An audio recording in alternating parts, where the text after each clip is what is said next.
ಬಂಧುಗಳೇ ನಮಸ್ಕಾರ.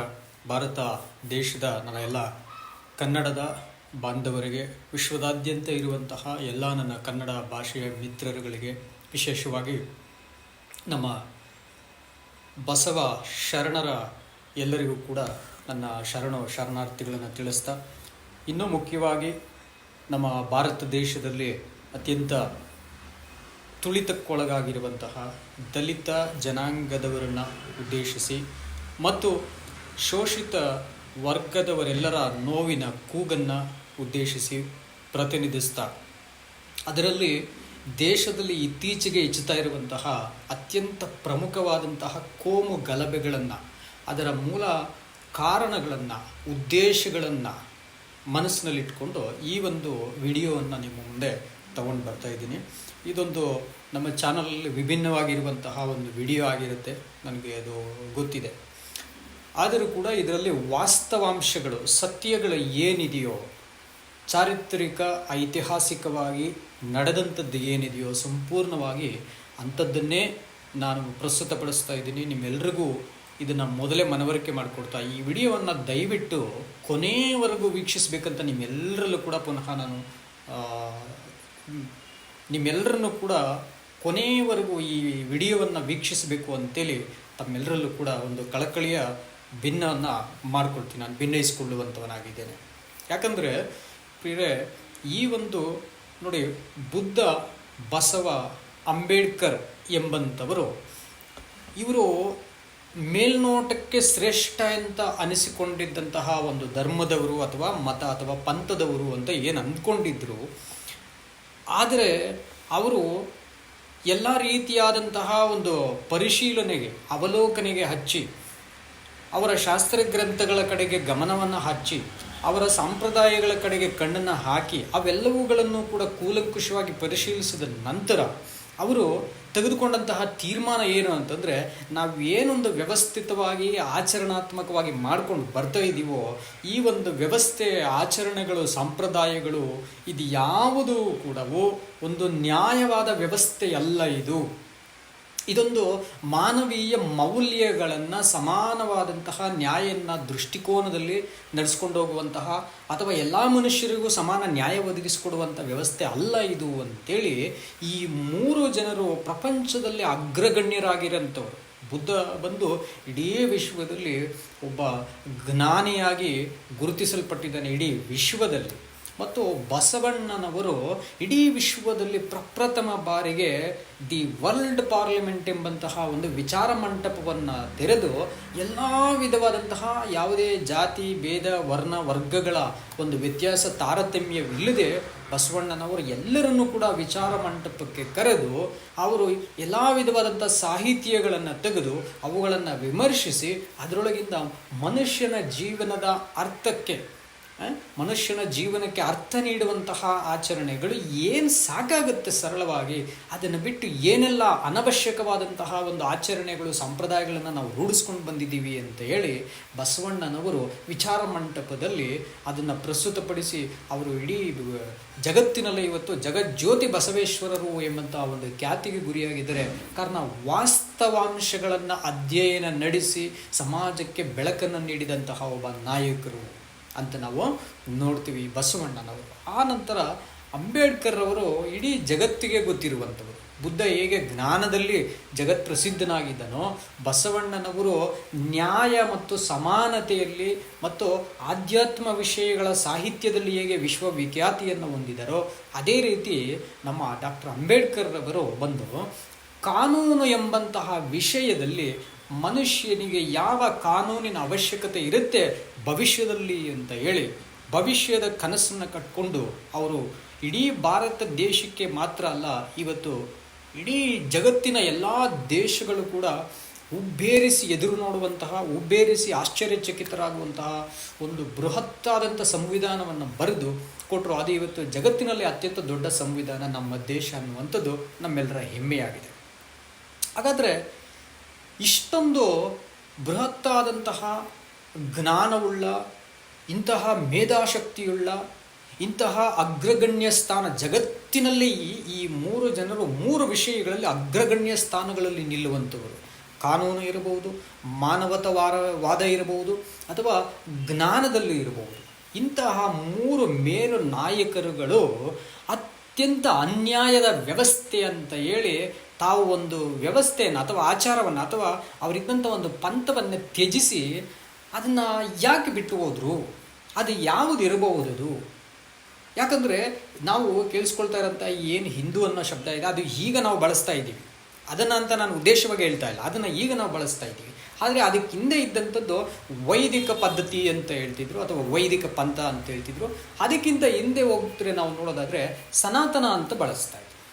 ಈ 3ಕ್ಕೂ ಕೂಡ ಶಾಸ್ತ್ರಾನುಸಾರವಾಗಿರೋಂಥ ದಾಖಲೆಗಳನ್ನು ನಾನಿವತ್ತು ನಿಮ್ಮ ಮುಂದೆ ಇಡ್ಲಿಕ್ಕೆ ಹೋಗ್ತೀನಿ ಸ್ನೇಹಿತರೆ.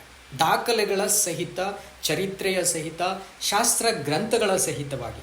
ಹಾಗಾದರೆ ಅಂತಹ ಒಂದು ಆಚರಣೆಗೆ ವಿರುದ್ಧವಾಗಿ ಈ 3 ಜನ ಮೇರು ನಾಯಕರುಗಳು ತಿರುಗಿ ಬಿದ್ದಿದ್ದು ಯಾಕೆ ಇಷ್ಟೊಂದು ಅವರಿಗೆ ಇಂತಹ ಅಗ್ರಗಣ್ಯ ನಾಯಕರು, ಮಹಾಸಾಧ್ವಿಗಳು, ಮತ್ತು ಇವರು ಆಧ್ಯಾತ್ಮ ವಿಷಯಗಳಲ್ಲೂ ಕೂಡ ಅತ್ಯಂತ ಹೆಚ್ಚಾದ ವಿಪರೀತವಾದ ಅಧ್ಯಯನವನ್ನು ನಡೆಸಿ ಜಗತ್ತಿಗೆ ಮೇರು ನಾಯಕರುಗಳಾದಂಥವರು ಅವರು ಬೇಡ ಅಂತ ಅಂದ್ಕೊಳ್ಳುವಂತಹ ಪರಿಸ್ಥಿತಿಗೆ ಈ ಮತ ಅವರಿಗೆ ಏನು ಅಷ್ಟೊಂದು ಅಸಹಜವಾದಂಥದ್ದು ಕಾಣಿಸ್ತವರಿಗೆ, ಸಹಿಸಿಕೊಳ್ಳಲಕ್ಕಾಗದೇ ಇರುವಂಥದ್ದು ಏನು ಕಾಣಿಸ್ತವರಿಗೆ, ಅವರಿಗೇನು ಅಷ್ಟೊಂದು ಹೊರೆ ಅನ್ನಿಸ್ತು ಇದು, ಅಥವಾ ಮಾನವೀಯತೆ ವಾದಕ್ಕೆ ಇದೊಂದು ವ್ಯತಿರೇಕ ಅಂತ ಯಾಕೆ ಅನ್ನಿಸ್ತು ಎಂಬಂಥ ಎಲ್ಲ ವಿಷಯಗಳನ್ನು ಈ ಸಣ್ಣ ವಿಡಿಯೋದಲ್ಲಿ ನಿಮಗೆ ನಾನು ಪ್ರಸ್ತುತಪಡಿಸ್ತೀನಿ ಪ್ರಿಯರೇ.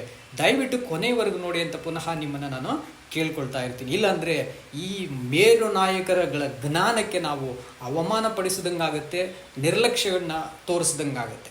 ನೋಡಿ, ಮೊದಲನೇದಾಗಿ ನಾವೊಂದು ಶ್ಲೋಕವನ್ನು ತಗೊಳ್ಳೋದಾದರೆ ಏನು ಹೇಳುತ್ತೆ?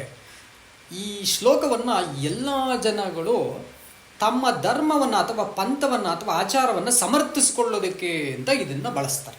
ಏನಿದು ಅಂತ ನೋಡೋದಾದರೆ, ಬ್ರಾಹ್ಮಣ ಜಾಯಮಾನೋ ಹಿ ಪೃಥಿವ್ಯಾಮಿ ಅಧಿಜಾಯತೆ ಈಶ್ವರ ಸರ್ವಭೂತಾನಾಂ ಸರ್ವ ಧರ್ಮಕೋಶಸ್ಯ ಗುಪ್ತಯೇ ಅಂತ ಹೇಳ್ತಾರೆ.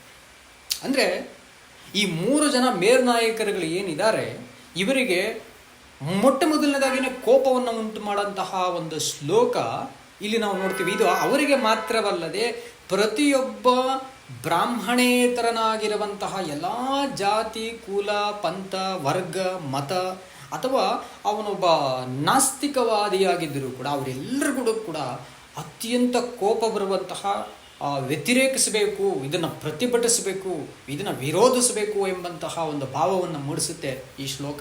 ಏನಿದು ಅಂತಂದರೆ, ಬ್ರಾಹ್ಮಣೋ ಜಾಯಮಾನೋ ಹಿ ಪೃಥಿವ್ಯಾಂ ಅಧಿಜಾಯತೆ ಈಶ್ವರ ಸರ್ವಭೂತಾನಾಂ ಧರ್ಮಕೋಶಸ್ಯ ಗುಪ್ತಯೇ ಅಂತ ಹೇಳುತ್ತೆ. ಎಲ್ಲಿಂದ ಬರ್ತಾ ಇದೆ ಇದು ಅಂತ ನೋಡಿದ್ರೆ, ಇಡೀ ಸನಾತನದವರು ನಮ್ಮದು ಅಂತ ಹೇಳ್ಕೊಂಡಿರುವಂತಹ ಧರ್ಮ ಗ್ರಂಥ ಅಥವಾ ಧರ್ಮಶಾಸ್ತ್ರ ಅಥವಾ ಸಂವಿಧಾನ ಅಂತ ನೀವು ಹೇಳ್ಕೋಬಹುದು. ಅಂತಹ ಒಂದು ಗ್ರಂಥದ 1ನೇ ಅಧ್ಯಾಯದ 99ನೇ ಶ್ಲೋಕದಲ್ಲಿ ಇದು ಬರುತ್ತೆ. ಇದರ ಕನ್ನಡದ ಅನುವಾದ ಈ ರೀತಿಯಲ್ಲಿದೆ: ಹುಟ್ಟುವಾಗಲೇ ಬ್ರಾಹ್ಮಣನು ಭೂಮಿಯಲ್ಲಿ ಆಳುವ ಅಧಿಕಾರ ಪಡೆದುಕೊಂಡು ಹುಟ್ಟಿರುತ್ತಾನೆ ಮತ್ತು ತಮ್ಮ ಧರ್ಮ ಸಂಪತ್ತಿನ ರಕ್ಷಣೆಗಾಗಿ ಅವನು ಸಕಲ ಜೀವಿಗಳ ಒಡೆಯನಾಗಿರ್ತಾನೆ ಅಂತ. ಅಂದರೆ ಇಲ್ಲಿ ಒಂದು ಆಶ್ಚರ್ಯವಾದಂಥ ಒಂದು ಪ್ರಶ್ನೆ ಏನು ಮೂಡುತ್ತಂದರೆ, ಹಾಗಾದರೆ ಭೂಲೋಕದ ಮೇಲೆ ಇರುವಂತಹ 194 ದೇಶಗಳನ್ನು ಅವರೆಲ್ಲರ ಧರ್ಮವನ್ನು ಕಾಪಾಡಲಿಕ್ಕೆ ಒಬ್ಬ ಬ್ರಾಹ್ಮಣ ಮಾತ್ರ ಇರಲಿಕ್ಕೆ ಸಾಧ್ಯನಾ ಪ್ರಿಯರೇ? ಸ್ನೇಹಿತರೆ, ಇದನ್ನು ಒಂದು ಪಕ್ಷಪಾತದಿಂದ ಅಥವಾ ಯಾವುದೋ ಒಂದು ಕೋಮುವನ್ನು ಅಥವಾ ಯಾವುದೋ ಒಂದು ಪಂಥವನ್ನು ವಿರೋಧಿಸಿ ಮಾತನಾಡ್ತಾ ಇರೋಂಥದ್ದಲ್ಲ. ದಯವಿಟ್ಟು ನೀವು ಇದನ್ನು ಯಾವುದೇ ರೀತಿಯಾದಂಥ ಒಂದು ಪ್ರೀಕನ್ಸೀವ್ ನೋಷನ್ ಇಟ್ಕೊಳ್ಳೋದಂಗೆ, ಅಂದರೆ ಒಂದು ಪೂರ್ವಾಗ್ರಹ ಪೀಡಿತರಾಗಿ ಇದನ್ನು ನೋಡದಂತೆ ನೀವು ದಯವಿಟ್ಟು ತೆರೆದ ಮನಸ್ಸಿನಿಂದ ಇದನ್ನು ವಿಮರ್ಶಿಸಿ ನೋಡಿ, ನೀವು ಪ್ರಶ್ನೆ ಮಾಡ್ಕೊಂಡು ನೋಡಿ, ನಿಮಗೆ ಇದು ಸತ್ಯನಾ ಅಥವಾ ಅಸತ್ಯನಾ ಅಂತೇಳಿ ನೋಡಿ. ಶ್ಲೋಕದ ಸ್ಪಷ್ಟವಾದಂತಹ ಭಾಷಾಂತರದಲ್ಲಿ ಏನು ಹೇಳುತ್ತೆ ಅಂದರೆ, ಬ್ರಾಹ್ಮಣನು ಮಾತ್ರ ಹುಟ್ಟಿದ ತಕ್ಷಣ ಅವನು ಆಳುವ ಅಧಿಕಾರದೊಂದಿಗೆ ಹುಟ್ಟುತ್ತಾನವನು, ಅಥವಾ ಆಡಳಿತ ವರ್ಗವನ್ನೂ ಕೂಡ ತನ್ನ ಅಧೀನದಲ್ಲಿಟ್ಕೊಳ್ಳುವಂಥ ರೀತಿಯಲ್ಲಿ ಅವನು ಹುಟ್ಟುತ್ತಾನೆ, ಮತ್ತು ಧರ್ಮ ಸಂಪತ್ತಿನ ರಕ್ಷಣೆಗಾಗಿ ಅವನು ಸಕಲ ಜೀವಿಗಳಿಗೆ ಒಡೆಯನಾಗಿರ್ತಾನೆ. ಯಾರೀ ಇದನ್ನು ಹೇಳಿದ್ರು? ಇದನ್ನು ಈ ಒಂದು ಇಡೀ ಭೂಗರ್ಭವನ್ನು ಉಂಟು ಮಾಡಿದಂತಹ, ನಮ್ಮ ಪೃಥ್ವಿಯನ್ನು ಉಂಟು ಮಾಡಿದಂತಹ ಒಬ್ಬ ದೇವರು ಅಥವಾ ಸೃಷ್ಟಿಕರ್ತನೋ ಅಥವಾ ಒಬ್ಬ ಏನು ಹೇಳ್ತೀವಿ ಉತ್ಪಾದಕನೋ, ನಿರ್ಮಿಸಿರುವಂಥವನೋ ಆತನು ಬಂದು ಸ್ವತಃ ಹೇಳಿದ್ನ ಅಂತ ನೋಡಿದ್ರೆ ಖಂಡಿತ ಇಲ್ಲ. ಇದನ್ನು ಯಾರು ಬರೆದ್ರು ಅನ್ನುವಂಥದ್ದು ಐತಿಹಾಸಿಕವಾಗಿ ನಿಮ್ಮ ಮುಂದೆ ಇಡ್ತೀನಿ ನಾನು ಇವತ್ತು, ಇತಿಹಾಸ ಸಹಿತವಾಗಿ ನಿಮ್ಮ ಮುಂದೆ ಇಡ್ತೀನಿ ನಾನು. ನೋಡಿ, ಈ ಶ್ಲೋಕವನ್ನು ನಾವು ಹೊರತುಪಡಿಸಿದ್ರೆ ಇದು ಕೋಪ ಬರೆಸುವಂಥದ್ದು ಎಂಥವರಿಗೆ ಆಗಲಿ. ಅದಲ್ಲದೆ ನೋಡಿ, ಇನ್ನೊಂದು ಶ್ಲೋಕವನ್ನು 91ನೇ ಶ್ಲೋಕ ಅಂದರೆ ಮನುಸ್ಮೃತಿ 1ನೇ ಅಧ್ಯಾಯ 91ನೇ ಶ್ಲೋಕವನ್ನು ನಾವು ನೋಡೋದಾದ್ರೆ ಏನು ಹೇಳ್ತಾರಂದರೆ, ಮಹಾಪ್ರಭುವಾದ ಬ್ರಹ್ಮನು ಪ್ರಸ್ತುತ 3 ವರ್ಣಗಳ ಬ್ರಾಹ್ಮಣ ಕ್ಷತ್ರಿಯ ನಿಸ್ವಾರ್ಥ ಸೇವೆ ಮಾಡುವುದೇ ಶೂದ್ರನ ಕರ್ತವ್ಯವೆಂದು ಆದೇಶಿಸಿದ್ದಾನೆ ಅಂತ ಹೇಳ್ತಾರೆ.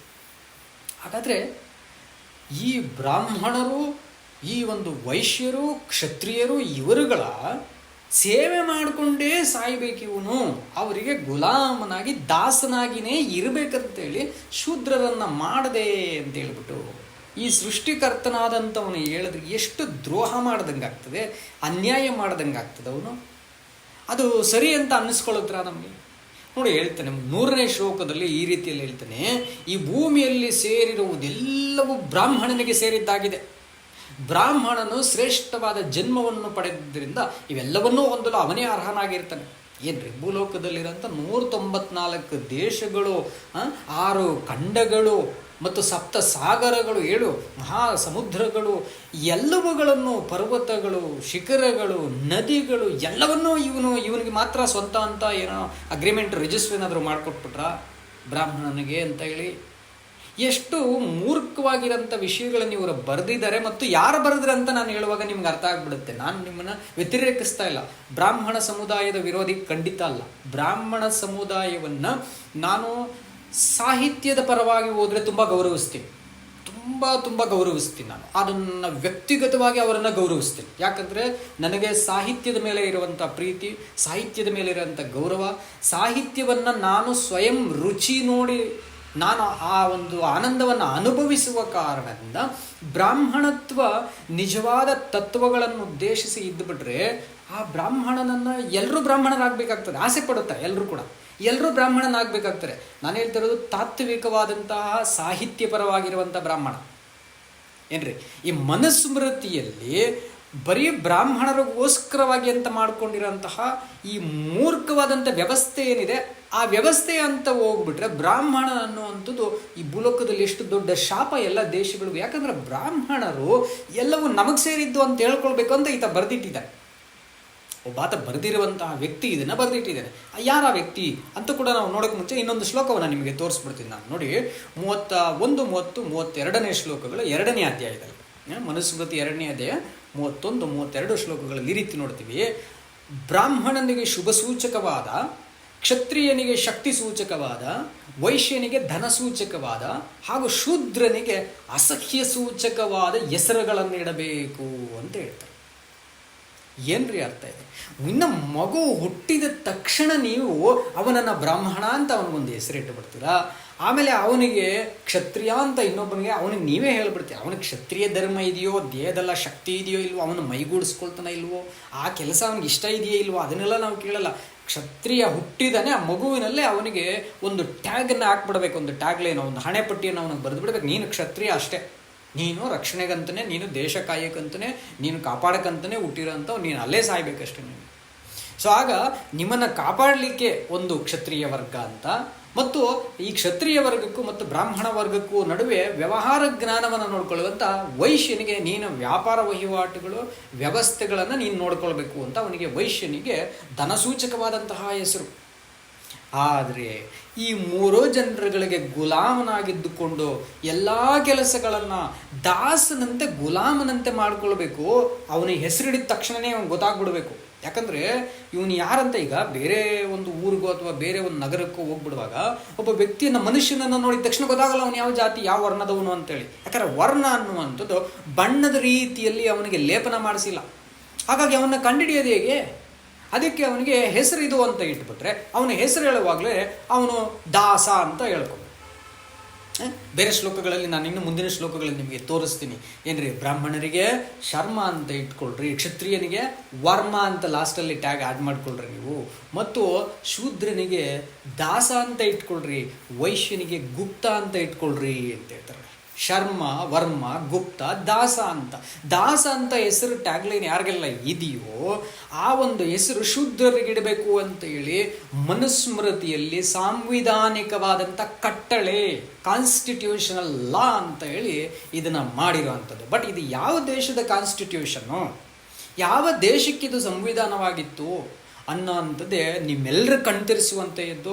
ಈ ವಿಡಿಯೋದ ಮೂಲಕ ನಿಮಗೆ ಗೊತ್ತಾಗಬೇಕು ಎಲ್ಲಿಂದ ಬಂದಂಥ ಧರ್ಮಶಾಸ್ತ್ರ, ಯಾವ ಕಾನ್ಸ್ಟಿಟ್ಯೂಷನ್, ಯಾವ ಪಾರ್ಲಿಮೆಂಟರಿ ಇಲ್ಲ ಅದು, ಯಾವ ಜನಗಳು ಇವತ್ತು ಅದನ್ನು ಇಟ್ಕೊಂಡು ಜಗಳ ಮಾಡಿಕೊಂಡು ಕಚ್ಚಾಡಿಕೊಂಡು ಒಬ್ರಿಗೊಬ್ರು ಏನ್ರಿ ಬೆಂಕಿ ಹಚ್ಕೊಂಡು ಬೀದಿಗಳಲ್ಲಿ ಅವರ ಈ ಕುಟುಂಬಗಳನ್ನು ದಾರಿಗೆ ತಂದು ನೀವು ಅದನ್ನು ತಿಂದಿದ್ದೀರಾ, ಇದನ್ನು ತಿಂದಿದ್ದೀರಾ, ಅದನ್ನು ಕಡ್ದಿದ್ದೀರಾ ಅಂತ ಕೊಲೆ ಮಾಡ್ತಾ ಇರೋಂಥದ್ದನ್ನು ನಾವು ನೋಡ್ತೀವಿ.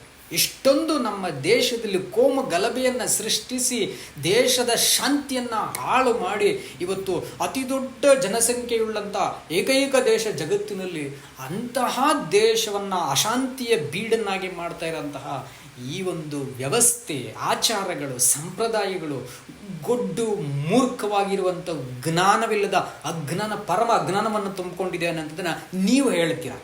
ಇಲ್ಲಿ ಬಸವಣ್ಣನವರು ಹೇಳಿದಂಥದ್ದಲ್ಲ, ಇಲ್ಲಿ ಅಂಬೇಡ್ಕರ್ ಅವರು ಹೇಳಿದಂಥದ್ದಲ್ಲ, ಅಥವಾ ಇಲ್ಲಿ ಬುದ್ಧನವರು ಹೇಳಿದಂಥದ್ದಲ್ಲ. ಅವರ 3 ಜನರಿಗೂ ಇದರ ವಿರುದ್ಧವಾಗಿ ಕ್ರಾಂತಿಯನ್ನು ಮಾಡಿ ಸಿಡಿದಿದ್ದಂಥವರು. ಆದರೆ ನೀವುಗಳು ಕೂಡ ಇವತ್ತು ಅದು ಕೇವಲ ಅದನ್ನು ಕೋಪದಿಂದ ಅಥವಾ ದ್ವೇಷದಿಂದ, ಕೋಮುವಾದದ ಮೂಲಕವಾಗಿ ನೋಡದಂತೆ ಅದು ಯಾರಿಗೆ ಸೀಮಿತವಾಗಿರೋಂಥದ್ದು ಈ ಮನುಧರ್ಮಶಾಸ್ತ್ರ? ಯಾವ ಪಾರ್ಲಿಮೆಂಟ್ಗೆ ಮಾತ್ರ ಅದನ್ನು ಅವರು ಕೊಟ್ಟಿದ್ರು? ಈಗ ಬರೆಯುವ ಗ್ರಂಥಕರ್ತನು ಇಂಥ ದೇಶಕ್ಕೆ ಅಂತ ಬರೀತಾನಲ್ರಿ. ಈಗ ನಮ್ಮ ದೇಶಕ್ಕೆ ಪಾರ್ಲಿಮೆಂಟ್ರಿ ಇಲ್ಲ ಅಂತೇಳಿ ಬರೆದಿರುವಾಗ ಅಂಬೇಡ್ಕರ್ ಅವರು ಆ ಒಂದು ಕಮಿಟಿ ಅಧ್ಯಕ್ಷರಾಗಿ ಅದನ್ನು ಅನುಮೋದನೆ ಮಾಡಿರುವಾಗ 7 ಜನರ ಕಮಿಟಿ ಸೇರಿಕೊಂಡು ಬರೆದ ನಂತರ ಅದನ್ನ ಅನುಮೋದನೆ ಮಾಡುವಾಗ ಇವರು ಅಧ್ಯಕ್ಷರಾಗಿ ಇದ್ಕೊಂಡು ಇವರು ಇಂಥದ್ದನ್ನು ನಾನು ಬರೆದು ಪ್ರಸ್ತುತಪಡಿಸಿದ್ದೀವಿ ಅಂತೇಳಿ ಪಾರ್ಲಿಮೆಂಟಲ್ಲಿ ಇಡುವಾಗ ಪಾರ್ಲಿಮೆಂಟಲ್ಲಿರೋಂಥ ಎಲ್ಲ ಪಾರ್ಲಿಮೆಂಟರಿ ಮೆಂಬರ್ಸು ಏನ್ರಿ MP-ಗಳೆಲ್ಲರೂ ಸೇರಿ ಒಪ್ಕೊಳ್ಳುವಾಗ ಅವರೆಲ್ಲರೂ ಸಹ ತಮ್ಮ ಒಮ್ಮತವನ್ನು ಸೂಚಿಸುವಾಗ ಮಾತ್ರ ತಾನೇ ಅದೇನಾಗುತ್ತೆ, ಆ ದೇಶದ ಸಂವಿಧಾನಿಕವಾಗಿ ಅಂಗೀಕಾರವಾಗಿದೆ. ಅಲ್ಲಿನ ಪ್ರಜೆಗಳಿಗೆ ಮಾತ್ರ ಅನ್ವಯಿಸುತ್ತದೆ, ಬೇರೆ ಪ್ರಜೆಗಳಿಗೆ ಅದು ಅನ್ವಯಿಸಲ್ಲ. ಅದೇ ರೀತಿ ಮನುಸ್ಮೃತಿಯು ಕೂಡ ಒಂದು ನಿರ್ದಿಷ್ಟ ಪ್ರದೇಶಕ್ಕೆ ಮಾತ್ರ ಅನ್ವಯಿಸುವಂತೆ ಅದನ್ನು ಬರೆದಿದ್ದಾರೆ, ಎಲ್ಲ ಪ್ರದೇಶಗಳಿಗೂ ಅಂತೇಳಿ ಅದನ್ನು ಬರೆದಿಲ್ಲ. ಆ ಬರೆಯುವ ಗ್ರಂಥಕರ್ತನ ಮಾತುಗಳಲ್ಲೇ ನಾನು ನಿಮಗೆ ತಿಳಿಸ್ತೀನಿ. ದಯವಿಟ್ಟು ಕೆಲವು ಶ್ಲೋಕಗಳಲ್ಲಿ ನಾನು ತೋರಿಸ್ತೀನಿ. ಬಹಳ ಶ್ರದ್ಧೆಯಿಂದ ಈ ವಿಡಿಯೋನ ಗಮನಿಸಿ ಅಂತ ನಾನು ಕೇಳ್ಕೊಳ್ತೀನಿ ನಿಮ್ಮ ಹತ್ರ. ನೋಡಿ, ಜನ್ಮದಿಂದಲೋ ಅಥವಾ ಆಚರಣೆ ಇಲ್ಲವೇ ಅಧ್ಯಯನದಿಂದಲೋ ಅಂತ ನೋಡೋದಾದರೆ ಎಲ್ಲರೂ ಈ ಒಂದು ವರ್ಣ ವ್ಯವಸ್ಥೆಯನ್ನು, ಜಾತಿ ಪದ್ಧತಿಯನ್ನು ಏನ್ರಿ ಸಮರ್ಥಿಸಿಕೊಳ್ಳೋದಕ್ಕೆ, ಮರೆಮಾಚೋದಕ್ಕೆ ಬ್ರಾಹ್ಮಣ ಅನ್ನುವಂಥದ್ದು ಹುಟ್ಟುತ್ತಲೇ ಬರುವಂಥದ್ದಲ್ಲ ಅಂತ ಹೇಳ್ತಾರೆ. ಆ ಶ್ಲೋಕಕ್ಕೂ ನಿಮ್ಮನ್ನು ಕರ್ಕೊಂಡು ಹೋಗ್ತೀನಿ. ಈಗ ನಾನು ಎಲ್ಲಿಂದ ಬಂತು, ಯಾವ ಗ್ರಂಥದಲ್ಲಿ ಆ ಶ್ಲೋಕ ಇದೆ ಅನ್ನೋಂಥದ್ದು ನಾನು ನಿಮಗೆ ತೋರಿಸ್ತೀನಿ. ನಾನು ಗ್ರಂಥ ಸಹಿತವಾಗಿ ಶಾಸ್ತ್ರಬದ್ಧವಾಗಿ ನಿಮ್ಮ ಮುಂದೆ ಇಡ್ತೀನಿ. ನಾನು ಯಾವುದನ್ನು ಆಧಾರ ಇಲ್ಲದಂತೆ ನಾನು ಮಾತಾಡ್ಲಿಕ್ಕೆ ಹೋಗಲ್ಲ. ನ್ಯಾಯಾಲಯದಲ್ಲಿ ಕರೆದು ನನ್ನನ್ನು ನಿಲ್ಲಿಸಿ ಸಾಕ್ಷಿ ಸಮೇತವಾಗಿ ಕೇಳಿದ್ರು ಕೂಡ ಸಾಕ್ಷ್ಯಾಧಾರಗಳನ್ನು ನಿಮ್ಮ ಮುಂದೆ ಇಡ್ತೀನಿ. ತಪ್ಪಿದ್ದರೆ ಈ ಗ್ರಂಥಗಳ ರಚನೆ ಮಾಡಿರುವಂಥ ಗ್ರಂಥಕರ್ತರುಗಳನ್ನು ನೀವು ಮುಂದೆ ಇಡಬೇಕಾಗುತ್ತೆ. ಯಾಕಂದರೆ ನನಗಷ್ಟೊಂದು ದೊಡ್ಡ ಜ್ಞಾನಿ ನಾನಲ್ಲ. ನಾನು ಈ 3 ಜನರುಗಳು ವಿಶ್ವದಲ್ಲೇ ವಿಖ್ಯಾತಿಯನ್ನು ಹೊಂದಿರಂತಹ ಈ 3 ಮಹಾನ್ ಮೇರು ನಾಯಕರುಗಳ ಸಾಹಿತ್ಯವನ್ನು ಓದಿದ ನಂತರ, ಅವರು ಬರೆದಿರೋಂಥ ಇತಿಹಾಸವನ್ನು ಓದಿದ ನಂತರ ಈ ವಿಷಯವನ್ನು ಇಡ್ತಾ ಇರೋದ್ರಿಂದ ನಾನು ನ್ಯಾಯಾಲಯದಲ್ಲಿ ನನ್ನನ್ನು ಕರೆದು ನೀವು ನಿಲ್ಲಿಸಿದ್ರು ಅಥವಾ ಎಲ್ಲನ ನೀವೊಂದು ಒಂದು ಸಂವಾದಕ್ಕೆ ನೀವು ಕರೆದರೂ ಕೂಡ, ಅಥವಾ ಈ ವಿಷಯವಾಗಿ ಇನ್ನೂ ಮಾತಾಡಬೇಕು, ನಾವು ಇನ್ನೂ ಅನೇಕ ಆಧಾರಗಳು ನಮ್ಗೆ ಬೇಕಾಗಿದೆ ಒದಗಿಸ್ಕೊಡ್ತೀರಾ ಅಂತಂದರೆ ಸಂತೋಷವಾಗಿ ನಿಮ್ಮೆಲ್ಲರ ಮುಂದೆ ನಾನು ಎಲ್ಲ ಸಾಕ್ಷ್ಯಾಧಾರಗಳನ್ನ ಒದಗಿಸ್ಕೊಡ್ತೀನಿ. ಎಲ್ಲ ಶಾಸ್ತ್ರಗಳ ಆಧಾರ ಸಹಿತವಾಗಿ ಎಷ್ಟು ಶಾಸ್ತ್ರಗಳನ್ನೋದನ್ನು ಈಗ ನಿಮ್ಮ ಮುಂದೆ ಇಡ್ತೀನಿ. ದಯವಿಟ್ಟು ನೋಡಿ. ಇಲ್ಲಿ ನಮಗೆ ಈ ಪ್ರಶ್ನೆ ಸರಿಯಾಗಿ ಅರ್ಥ ಆಗಬೇಕು. ಅದು ಜನ್ಮದಿಂದಲೋ, ಆಚರಣೆಯಿಂದಲೋ, ಇಲ್ಲವೇ ಅಧ್ಯಯನದಿಂದಲೋ ಬ್ರಾಹ್ಮಣತ್ವ ಅನ್ನುವಂಥದ್ದು, ಅಥವಾ ಸಮಯ ಸಂದರ್ಭಕ್ಕೆ ತಕ್ಕಂತೆ ಇಲ್ಲ ಹೌದು ಅದು ಬ್ರಾಹ್ಮಣತ್ವ ಹುಟ್ಟಿದಿಂದಲೇ ಬರುತ್ತದೆ, ಇಲ್ಲ ಅದು ಅವರ ಆಚಾರದಿಂದ ಬರ್ತದೆ, ಇಲ್ಲ ಅದು ಅವರ ವಿದ್ಯೆಯಿಂದ ಬರ್ತದೆ, ಸಮಯಕ್ಕೆ ತಕ್ಕಂತೆ ಮಾಡ್ಕೊಂಡು ಹೋದರೆ ಸನಾತನಕ್ಕೆ ಧರ್ಮಕ್ಕೆ ನಾವು ಒಂದು ನ್ಯಾಯ ಮಾಡ್ದಂಗೆ ಆಗ್ತದ ಅಂತ ನೋಡೋದಾದರೆ ನೋಡಿ, ಇಲ್ಲಿದ್ದಾವೆ ನಿಮಗೆ. ಇದು ಸ್ಕಂದ ಪುರಾಣದಲ್ಲಿ 18ನೇ ಕಾಂಡ, ನಗರ ಕಾಂಡ ಅಂತ ಹೇಳ್ತೀವಿ. ಅದರಲ್ಲಿ ಅಧ್ಯಾಯ 239 ಶ್ಲೋಕ 31ರಿಂದ 34 ಶ್ಲೋಕಗಳಲ್ಲಿ ನಾವು ನೋಡ್ತೀವಿ. ಆ 2 ಕಡೆಗಳಲ್ಲೇ ಇರಂಥ ಈ ಶ್ಲೋಕ ಎಲ್ಲ ಜನಗಳು ಬಳಸ್ತಾರೆ. ಆದರೆ ಎಲ್ಲಿಂದ ಬಂದಿದೆ ಅಂತೇಳಿ ಪ್ರತಿಶತ 99% ಜನರುಗಳಿಗೆ ಗೊತ್ತಿರಲ್ಲ. ಬಟ್ ಎಲ್ಲರೂ ಬಳಸ್ತಾರೆ ಇದನ್ನಷ್ಟು. ಏನದು ಶ್ಲೋಕ ಅಂದರೆ, ಜನ್ಮ ಜಾಯತೆ ಶೂದ್ರ ಸಂಸ್ಕಾರಾತ್ ದ್ವಿಜ ಉಚ್ಯತೆ ಶಾಪಾನುಗ್ರಹ ಸಾಮರ್ಥ್ಯಂ ತಥಾ ಕ್ರೋಧ ಪ್ರಸನ್ನತಾ ಅಂತ ಹೇಳ್ತಾರೆ. ಅಂದರೆ ಏನಂದ್ರೆ, ಈ ಒಂದು ಜನ್ಮದಿಂದಲೇ ಎಲ್ಲರೂ ಕೂಡ ಶೂದ್ರರಾಗಿಯೇ ಹುಟ್ಟುಬಿಡ್ತಾರೆ. ಆದರೆ ಸಂಸ್ಕಾರದಿಂದ ಅವರೇನಾಗ್ಬಿಡ್ತಾರೆ ಅಂತಂದರೆ ದ್ವಿಜ ಅಂತ ಕರೆಯಲ್ಪಡ್ತಾರೆ. ಅದು ಮಾತ್ರವಲ್ಲದೆ ಶಾಪಗಳನ್ನಾಗಲಿ ಅನುಗ್ರಹಗಳನ್ನಾಗಲಿ ನೀಡುವಂಥ ಸಾಮರ್ಥ್ಯ ಅವರಿಗೆ ಏನಿರುತ್ತೋ ಅದರ ಆಧಾರದ ಮೇಲೆ ಅವರಿಗೆ ಕ್ರೋಧ ಅಥವಾ ಪ್ರಸನ್ನತೆ ಎರಡೂ ಹುಟ್ಟುತ್ತೆ ಅಂತ ಹೇಳ್ತಾರೆ. ಎಷ್ಟು ಸರಿಯಾಗಿದೆ ಇದು. ಅವರು ಏನೋ ಅಧ್ಯಯನ ಮಾಡಿಬಿಟ್ರು, ಈಗ 4 ಸಾಹಿತ್ಯಗಳನ್ನ ಓದ್ಕೊಂಡ್ಬಿಟ್ರು, ಯಾವುದೋ ಒಂದು ಪುರಾಣವನ್ನು ಮಹಾಕಾವ್ಯವನ್ನು ಓದ್ಕೊಂಡ್ಬಿಟ್ರು ಅಂದಿದ್ದ ತಕ್ಷಣ, ಅಥವಾ ಒಂದು ಖಾದಿ ಬಟ್ಟೆಯನ್ನು ಧರಿಸಿ ಎಲ್ಲೋ ಒಂದು ಕಡೆಯಲ್ಲಿ ಕೆಲವು ದಿನಗಳು ಸಾಂಸಾರಿಕ ಜೀವನವನ್ನು ತ್ಯಜಿಸಿ ಒಂದು ಕಡೆಯಲ್ಲಿ ಧ್ಯಾನ ಮಾಡಿದ್ರು ಒಂದು ಕಾರಣಕ್ಕೆ ನನಗೆ ಶಾಪ ಕೊಡುವಂಥ ಅಧಿಕಾರ ಇದೆ ಗೊತ್ತಾ, ನಾನು ಅನುಗ್ರಹಿಸುವಂಥ ಅಧಿಕಾರ ಇದೆ, ಎಲ್ಲ ನನ್ನ ಕಾಲಕ್ಕೆ ಬೀಳ್ರಿ, ಶಾಪ ಕೊಟ್ಬಿಡ್ತೀನಿ ನಾನು, ನನಗೆಲ್ಲ ಭಯಪಡ್ರಿ. ಈ ಎರಡು ಎಷ್ಟು ಅತಿರೇಕಗಳಂತ ಅನಿಸಲ್ವಾ ಸ್ನೇಹಿತರೆ? ಇದರಲ್ಲಿ ನ್ಯಾಯ ಇರತ್ತ? ಯೋಚನೆ ಮಾಡ್ರಿ. ನೋಡಿ, ಮುಂದಿನ ಶ್ಲೋಕದಲ್ಲಿ ಹೇಳ್ತಾರೆ, ಜನ್ಮ ಜಾಯತೆ ಶೂದ್ರ ಸಂಸ್ಕಾರಾತ್ ದ್ವಿಜವುಚ್ಯತೆ ವೇದ ಪಾಠಾತ್ ಭವೇತ್ ವಿಪ್ರಹ ಬ್ರಹ್ಮ ಜಾನಾತಿ ಬ್ರಾಹ್ಮಣ ಅಂತ ಹೇಳ್ತಾರೆ. ಅಂತಂದರೆ ವೇದವನ್ನು ಪಠಿಸಿ ವೇದಗಳ ಮೇಲೆ ಪಟ್ಟು ಇಡುವಂಥವನು ಅಥವಾ ಪಾರಂಗತನಾಗಿರುವಂಥವನು, ವಿದ್ವಾಂಸನಾಗಿರುವಂಥವನು ಅವನು ಬಂದು ಬ್ರಾಹ್ಮಣನಾಗ್ತಾನೆ, ಹುಟ್ಟಿನಿಂದ ಅಲ್ಲ. ಹಾಗಾದರೆ ಹುಟ್ಟಿನಿಂದ ಅಲ್ಲ ಅಂತ ಇಲ್ಲಿ ಹೇಳಿದ್ರೆ, ಹುಟ್ಟುತ್ತಲೇ ಅವನಿಗೊಂದು ಹೆಸರು ದಾಸ ಅಂತಲೇ ಇಡ್ರಿ ಅಂತೇಳಿ ನೀವು ಇನ್ನೊಂದು ಪುರಾಣದಲ್ಲಿ ಹೇಳ್ತಿರಲ್ಲ, ಇನ್ನೊಂದು ಸ್ಮೃತಿಯಲ್ಲಿ ನೀವು ಹೇಳ್ತಿರಲ್ಲ. ಹಾಗಾದರೆ ಈ ಸಮಯ ಬಂದಾಗ ಇದನ್ನು ಬಳಸ್ಕೊಳ್ತೀರಾ, ಆ ಸಮಯ ಬಂದಾಗ ಅದನ್ನು ಬಳಸ್ಕೊಳ್ತೀರಾ. ಇದು ನ್ಯಾಯ ಅನ್ಸುತ್ರ? ಇದು ಎಲ್ಲಾದರೂ ಸಮಂಜಸ ಅಂತ ಅನ್ಸುತ್ರ? ಯಾರನ್ನ ನಮ್ಮನ್ನ ಒಂದು ಮನಸ್ಸಾಕ್ಷಿಯನ್ನು ಇಟ್ಟು ದಯವಿಟ್ಟು ಉತ್ತರ ಹೇಳಿ. ಒಂದು ಸನ್ನಿವೇಶದಲ್ಲಿ ಈ ಥರ ಹೇಳ್ತಾರೆ, ಇನ್ನೊಂದು ಸನ್ನಿವೇಶದಲ್ಲಿ ಈ ಥರ ಹೇಳ್ತೀರಾ. ಹುಟ್ಟುತ್ತಲೇ ಅಂತಲೂ ಹೇಳ್ತೀರಾ, ಹುಟ್ಟುತ್ತಲೇ ಅವನ ಜಗತ್ತಿಗೇ ಅವನ ಅಧಿಕಾರಿ, ಅವನ ಅಧಿಪತಿ, ಅವನ ಒಡೆಯ, ಎಲ್ಲ ಆಸ್ತಿಗೂ ಅವನೇ ಹಕ್ಕುದಾರ, ಅವನಿಗೆ ಎಲ್ಲವೂ ಉಂಟು ಮಾಡಲ್ಪಟ್ಟಿರೋ ಅಂಥದ್ದು ಬ್ರಾಹ್ಮಣನಿಗೆ ಅಂತೇಳಿ ಒಂದು ಕಡೆ ಹೇಳ್ತಾರೆ. ಇನ್ನೊಂದು ಕಡೆ ಇಲ್ಲ, ಅದು ಸಂಸ್ಕಾರಗಳಿಂದ ಬರೋಂಥದ್ದು. ಆ ಸಂಸ್ಕಾರ ಮಾತ್ರ ಅಲ್ಲದೆ ಅವನಿಗೆ ವೇದ ಪಠಣದಿಂದ, ಪಾಂಡಿತ್ಯದಿಂದ ಬರೋಂಥದ್ದು. ಅದರ ನಂತರ ಅವನಿಗೆ ಶಾಪ ಕೊಡುವಂಥ ಸಾಮರ್ಥ್ಯ, ಅನುಗ್ರಹ ಕೊಡುವಂಥ ಸಾಮರ್ಥ್ಯ, ಅದರಿಂದ ಬರೋಂಥದ್ದು ಬ್ರಾಹ್ಮಣ ಅಂತ ಹೇಳ್ತೀರ. ಎಷ್ಟು ತಪ್ಪಾಗಿರೋಂಥ ಸ್ಟೇಟ್ಮೆಂಟ್ಗಳನ್ನು, ಕಾನ್ಫ್ಲಿಕ್ಟಿಂಗ್ ಸ್ಟೇಟ್ಮೆಂಟ್ಗಳನ್ನು ಕೊಡ್ತೀರ.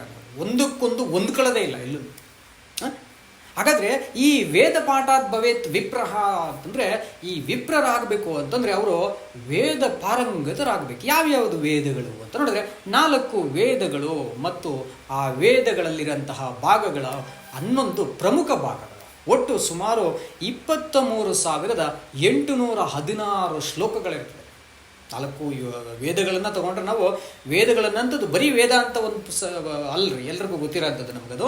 ವೇದದಲ್ಲಿರುವಂತಹ ಆ ಭಾಗಗಳನ್ನಾಗಿ ನಾವೇನು ಉಪನಿಷತ್ತುಗಳಂಥ ಪಾಠಗಳಾಗಿ ನಾವು ಆರಿಸ್ಕೊಂಡಿದ್ದೀವೋ ಆ ಒಂದು ಉಪನಿಷತ್ತುಗಳ ಸಹಿತವಾಗಿ ನೋಡಿದ್ರೆ 23,816 ಶ್ಲೋಕಗಳಲ್ಲಿ ಈ ಸಂಸ್ಕಾರ, ಈ ವೇದಾಭ್ಯಾಸ, ಇದರಿಂದ ಉಂಟಾಗುವ ಶಾಪ ಇಲ್ಲವೇ ಅನುಗ್ರಹ ನೀಡುತ್ತೇನೆಂಬ ವಿಪ್ರರ ಉದ್ದಟತನ ಅಂತಂತಾರೆ ಬಸವಣ್ಣನವರಿಗೆ.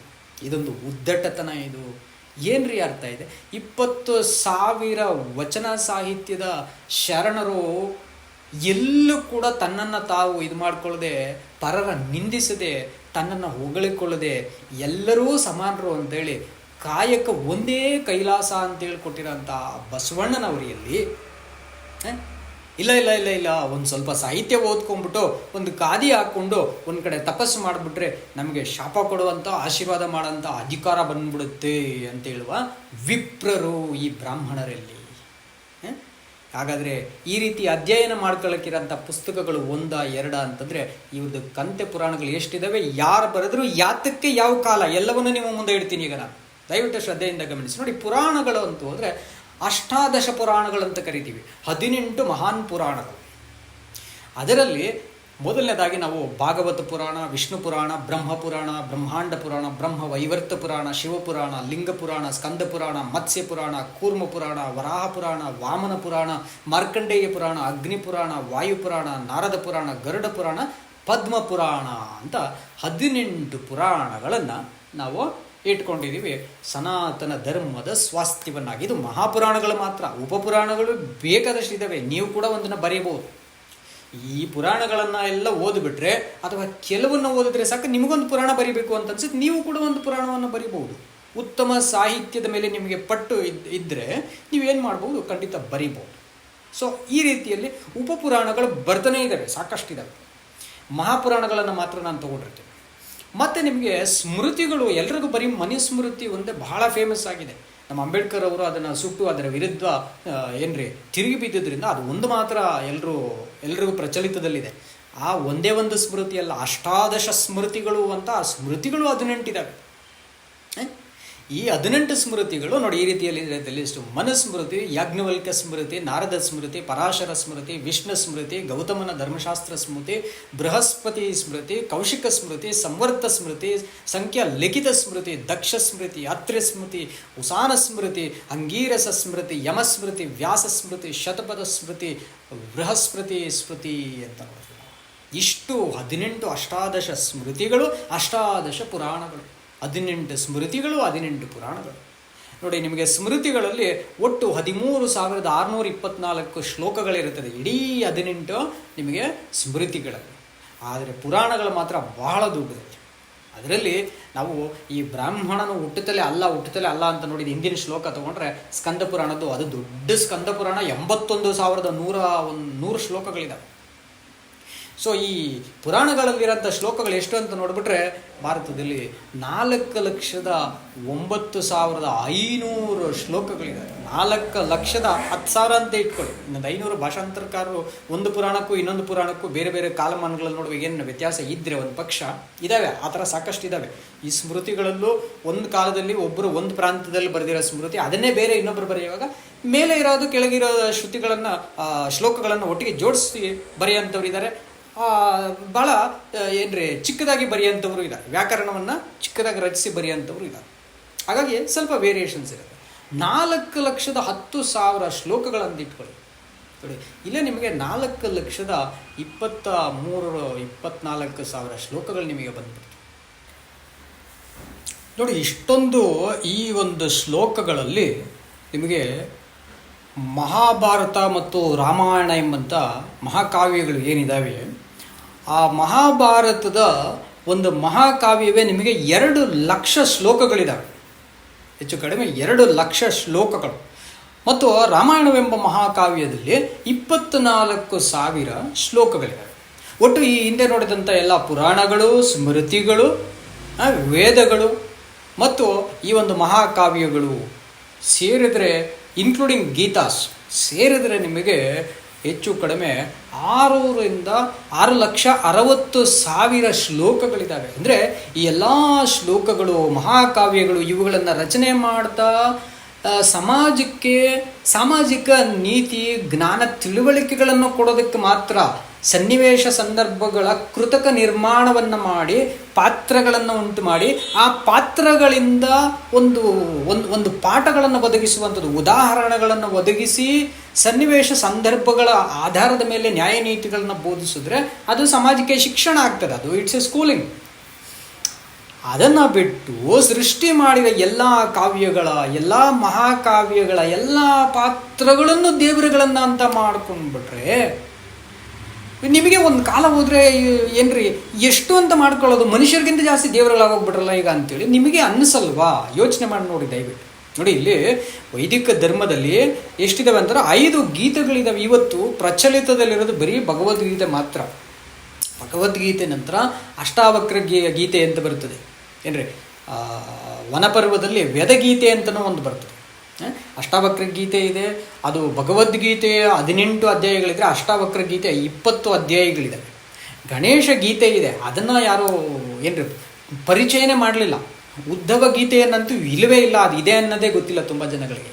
ವೇದಗೀತೆಯನ್ನು ಯಾಕೆ ಬಳಸದೇ ಇಲ್ಲ ಅಂತಂದುಬಿಟ್ರೆ, ಭಗವದ್ಗೀತೆಯನ್ನು ನೋಡಿ, ಮಹಾಭಾರತದಲ್ಲೇ ಇರುವಂಥದ್ದು 2 ಗೀತೆಗಳು, ಭಗವದ್ಗೀತೆ ಇರಲಿ ವೇದಗೀತೆ ಇರಲಿ. ಭಗವದ್ಗೀತೆಯನ್ನು ಬಳಸೋದು ಯಾಕೆ ಅಂತಂದರೆ ಅದರಲ್ಲಿ ಮಾಂಸಾಹಾರ, ಪ್ರಾಣಿ ಹಿಂಸೆ ಇವುಗಳನ್ನು ಎಷ್ಟು ಬೇಕೋ ಅಷ್ಟು ಅದರಲ್ಲಿ ತಗೊಂಡೇ ಬಂದಿಲ್ಲ. ಮಾಂಸಾಹಾರನಾಗಲಿ ಪ್ರಾಣಿ ಹಿಂಸೆನಾಗಲಿ ತರಲೇ ಇಲ್ಲ. ಆದರೆ ವೇದಗೀತೆ ಅಂತ ಏನಿದೆ, ಒಬ್ಬ ಬ್ರಾಹ್ಮಣನು ತನಗೆ ಉಂಟಾಗಂಥ ಕೋಪವನ್ನು ಹೋಗಿ ಒಬ್ಬ ಪತ್ನಿಯ ಮೇಲೆ, ಮತ್ತೊಬ್ಬರ ಮನೆಯ ಪತ್ನಿಯ ಮೇಲೆ ಭಿಕ್ಷೆಯನ್ನು ಬೇಡುವಾಗ ಆಕೆ ಧರ್ಮ ಕೊಡಲಿಲ್ಲ ಅಂತ ಆಕೆ ಮೇಲೆ ಪ್ರಯೋಗ ಮಾಡೋಕ್ಕೆ ನೋಡ್ತಾರೆ. ತನ್ನ ಶಾಪದ ಇದನ್ನು, ಆ ಶಾಪದ ಉದ್ದಟ್ಟತನವನ್ನು ಪ್ರಯೋಗ ಮಾಡೋಕ್ಕೆ ನೋಡುವಾಗ ಆಕೆ ಆತನಿಗೆ ಬುದ್ಧಿ ಹೇಳಿ, ಇಲ್ಲ ಇದು ಈ ರೀತಿಯಲ್ಲ, ನಿನಗೆ ನಮ್ಮ ನಗರದಲ್ಲಿ ಬೇರೊಬ್ಬ ಇದಕ್ಕೆ ನ್ಯಾಯ ನೀತಿಗಳನ್ನು ನಿನಗಿಂತಲೂ ಸರಿಯಾಗಿ ತಿಳ್ಕೊಂಡಿರೋಂಥ ಒಬ್ಬ ವ್ಯಕ್ತಿ ಇದ್ದಾನೆ, ಆತ ಪಂಡಿತ, ಆತನನ್ನು ಭೇಟಿ ಮಾಡ್ರಿ, ನಿಮಗೆ ಧರ್ಮದ ಕುರಿತು ಆತ ಚೆನ್ನಾಗಿ ಬೋಧಿಸ್ತಾನೆ ಅಂತ ಹೇಳುವಾಗ ಬ್ರಾಹ್ಮಣನಿಗೆ ಆಶ್ಚರ್ಯವಾಗಿ ಆತನ ಹತ್ರ ಹೋಗ್ತಾನೆ. ಆತ ಯಾರಂತ ನೋಡಿದ್ರೆ ಆತ ಮಾಂಸ ಕತ್ತರಿಸುವಂಥವನು, ಮಾಂಸ ವ್ಯಾಪಾರ ಮಾಡ್ತಿರೋಂಥ ಅಂಗಡಿ ಇಟ್ಟಿರೋಂಥವ್ನು. ಆ ಮಾಂಸದ ಅಂಗಡಿಗೆ ನೇರವಾಗಿ ಬ್ರಾಹ್ಮಣ ಹೋಗುವಾಗ ಆತ ಬಂದು ಬ್ರಾಹ್ಮಣನ ಜೊತೆ ಕೂತು ಆತನಿಗೆ ಯಾವುದೇ ವೃತ್ತಿಗಳು ಸಹ ನೀಚ ವೃತ್ತಿ ಅಂತ ಇಲ್ಲ, ಕನಿಷ್ಠ ವೃತ್ತಿ ಅಂತ ಇಲ್ಲ. ಅದು ಮಾಂಸ ಕತ್ತರಿಸೋದಾದರೂ ಸರಿ, ಮಾಂಸ ತಿನ್ನುವಂಥದ್ದಾದರೂ ಸರಿ, ಅಥವಾ ಅದು ಶ್ರೇಷ್ಠ ಬ್ರಾಹ್ಮಣ ಕರ್ತವ್ಯಗಳಿರ್ಬೋದು, ಯಾವುದೂ ಶ್ರೇಷ್ಠ ಅಲ್ಲ, ಯಾವುದೂ ಕನಿಷ್ಠ ಅಲ್ಲ, ನೀವು ತಿಳ್ಕೊಂಡಂತೆ ಅದು ತಪ್ಪು ಅಂತೇಳಿ ತಿಳಿಸ್ಕೊಡ್ತಾನೆ. ಇದನ್ನು ಹೇಳಿಬಿಟ್ರೆ ಎಲ್ಲರೂ ಒಂದೇ ಅಂತ ಬಂದ್ಬಿಡ್ತದೆ, ಬ್ರಾಹ್ಮಣರಿಗೇನು ವಿಶೇಷತೆ ಇಲ್ಲ ಅಂತ ಗೊತ್ತಾಗ್ಬಿಡ್ತದೆ, ಏನ್ರಿ ಶೂದ್ರನೇನೋ ಕಡಿಮೆ ಅಂತನೋ ಅಥವಾ ಮಾಂಸ ಕತ್ತರಿಸುವನೇನೋ ಅಸಹ್ಯ ಅಂತನೋ ಬಂದ್ಬಿಡ್ತದೆ. ಅದು ಯಾವುದೂ ಬಯಲಿಗೆ ಬರೆಸೋದಕ್ಕೆ ಬಿಡಿಸದಂತೆ ಈಗಿನ ಕಾಲದ ಏನ್ರಿ ಸಾಹಿತ್ಯ ಗೊತ್ತಿಲ್ಲದ, ಸಾಕ್ಷ್ಯಾಧಾರಗಳಿಲ್ಲದ, ದಾಖಲೆಗಳನ್ನು ಪರಿಶೀಲಿಸದಂತಹ ಅಂಧ ಭಕ್ತರು, ಮೂಢತನದ ಭಕ್ತರುಗಳು ಈ ವೇದಗೀತೆಯನ್ನು ಇನ್ನು ಸ್ವಲ್ಪ ದಿನಕ್ಕೆ ಅದನ್ನು ಮೂಲ ಪ್ರತಿಗಳಿಂದ ಕಿತ್ತೆಸಿದ್ರೂ ಆಶ್ಚರ್ಯ ಇಲ್ಲ. ಮಹಾಭಾರತ ಇಲ್ಲಿವರೆಗೂ ಓದಿರೋರಿಗೆ ಅದು ಚೆನ್ನಾಗಿ ಗೊತ್ತಿರೋದು. ಅಂದರೆ 2 ಲಕ್ಷ ಶ್ಲೋಕಗಳು ಓದೋದಷ್ಟು ಸುಲಭದ ವಿಷಯ ಕೂಡ ಅಲ್ಲ. ಅದನ್ನೊಂದು ತಪಸ್ಸಿನಂತೂ ಓದಬೇಕಾಗ್ತದೆ. ಆ ಓದೋದನ್ನೇ ತಪಸ್ಸು ಅಂತ ಆ ಕಾಲದಲ್ಲಿ ಕರೆದಿರೋಂಥದ್ದು. ಓದಿ ಅದನ್ನು ಧ್ಯಾನಿಸಿ ಅದನ್ನು ರೀಸನಿಂಗ್ ಮಾಡೋ ಅಂಥದ್ದು. ಸೊ ಆಗ ನೋಡೋದಾದರೆ ಸ್ನೇಹಿತರೆ, ಈ ಭಗವದ್ಗೀತೆಗೆ ಮಾತ್ರ ನೀವು ಪ್ರಾಧಾನ್ಯತೆ ಕೊಟ್ಟು 18 ಅಧ್ಯಾಯಗಳ ಗೀತೆ 700 ಶ್ಲೋಕಗಳಿಗೆ ಮಾತ್ರ ಈ ಒಂದು ಅತಿ ಉನ್ನತವಾಗಿರೋಂಥ ಗೀತೆ ವೇದಗೀತೆಗೆ ಯಾಕೆ ಪ್ರಾಮುಖ್ಯತೆನ ನೀವು ಕೊಡ್ತಾ ಇಲ್ಲ? ಮಾಂಸಾಹಾರವನ್ನು ಅದು ಏನ್ರಿ ತಿನ್ನಬಹುದು ಅಂತ ನಿಮಗೆ ಹೇಳುತ್ತೆ ಅಂತನಾ? ಮಾಂಸಾಹಾರ ಅಥವಾ ಪ್ರಾಣಿ ಹಿಂಸೆ ಮಾಡೋ ಅಂಥವನು ಅದೊಂದು ನೀಚ ವೃತ್ತಿ ಅಲ್ಲ ಅಂತ ಹೇಳ್ಬಿಡುತ್ತೆ ಆ ಗೀತೆ ಅಂತನಾ? ಹಾಗಾದರೆ ನೋಡಿ, ಇಷ್ಟೊಂದು 6,60,000 ಶ್ಲೋಕಗಳನ್ನು ಉಂಟು ಮಾಡಿ ಅಷ್ಟಾದಶ ಪುರಾಣಗಳು 18, ಅಷ್ಟಾದಶ ಸ್ಮೃತಿಗಳು 18, ವೇದಗಳು 4, ಉಪನಿಷತ್ತುಗಳು 11, ಅದು ಮುಖ್ಯ ಉಪನಿಷತ್ತುಗಳು, ಅವುಗಳ ಪರ್ಯಾಯ ಭಾಗಗಳಿದ್ದಾವೆ, ಬೇರೆ ಬೇರೆ ಉಪಭಾಗಗಳು, ಅವುಗಳು ತುಂಬ ಇದ್ದಾವೆ. ಈ ರೀತಿಯಲ್ಲೆಲ್ಲ ಮಾಡಿಕೊಂಡು ಅದರನ್ನು ಇಟ್ಕೊಂಡು ಜನಗಳನ್ನು ಮರಳು ಮಾಡ್ತಾ ಅಂದರೆ ಬೇಕಂತ ಬೋಧಿಸೋರು ಯಾರೂ ಮರಳು ಮಾಡಲ್ಲ ನೋಡಿ. ಸಾಹಿತ್ಯ ಗೊತ್ತಿರೋರು ಇನ್ನೊಬ್ಬನ ಮರಳು ಮಾಡೋಣ ಅಂತ ಬೋಧಿಸಲ್ಲ. ಆ ಬೋಧಿಸ್ತಾ ಇರೋಂಥ ಸಾಹಿತ್ಯನ ಇಟ್ಕೊಂಡು ಈ ಸಣ್ಣ ಪುಟ್ಟ ಗ್ರಾಮಗಳಲ್ಲಿ, ಹಳ್ಳಿಗಳಲ್ಲಿ, ಆ ಸಣ್ಣ ಪ್ರದೇಶಗಳಲ್ಲಿರೋಂತಹ ಕೆಲವೊಂದು ಧಾರ್ಮಿಕ ಲೀಡರ್ ಥರ ಇರ್ತಾರೆ ನೋಡಿ. ಅವ್ರಿಗೆ ಹಿಂದೆ ಮುಂದೆ ಏನು ಗೊತ್ತಿರಲ್ಲ, ಸಾಹಿತ್ಯನೂ ಗೊತ್ತಿರಲ್ಲ. ಅವರಿಗೆ ಎಲ್ಲೋ ಯಾವುದೋ ಒಂದು ಶ್ಲೋಕದಲ್ಲಿ ಏನೋ ಒಂದು ಕೇಳಿಸ್ಕೊಂಡಿದ್ದನ್ನು ತೊಗೊಂಡು ಬಂದ್ಬಿಟ್ಟು ಅದನ್ನ ಇಟ್ಕೊಂಡು ಒಂದು ದೇವಸ್ಥಾನ ಕಟ್ಕೊಂಡ್ಬಿಡ್ತಾರೆ. ಆ ದೇವಸ್ಥಾನ ಕಟ್ಕೊಂಡು ಅಲ್ಲೊಂದು ಬಿಸ್ನೆಸ್ನ ಮಾಡ್ಕೊಂಡು ಹೋಗ್ತಾ ಇರ್ತಾರೆ ಕಮರ್ಷಿಯಲ್.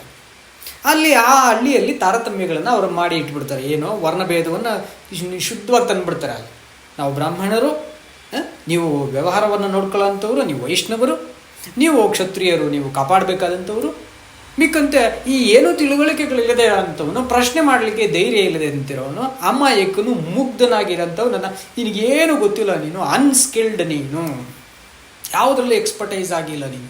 ಸೊ ಹಾಗಾಗಿ ನೀನೇನಾಗಿರೋಂದ್ರೆ ಶೂದ್ರನಾಗಿ ಬಿದ್ದಿರು ಅಂತೇಳಿ ಅವನ ಮಕ್ಕಳು ಶಾಶ್ವತವಾಗಿ ಅದರಲ್ಲೇ ಇರಬೇಕಂತೇಳಿ ಅವನ ಮಗನಿಗೆ ದಾಸ ಅಂತ ಹೆಸರಿಟ್ಬಿಡೋದು. ಅವನೇನ ಹೆಸರಿಟ್ಕೊಳ್ಳಿ ಅದರ ಜೊತೆ ದಾಸ ಅಂತ ಒಂದು ಟ್ಯಾಗ್ ಲೈನ್ ಹಾಕೋದು.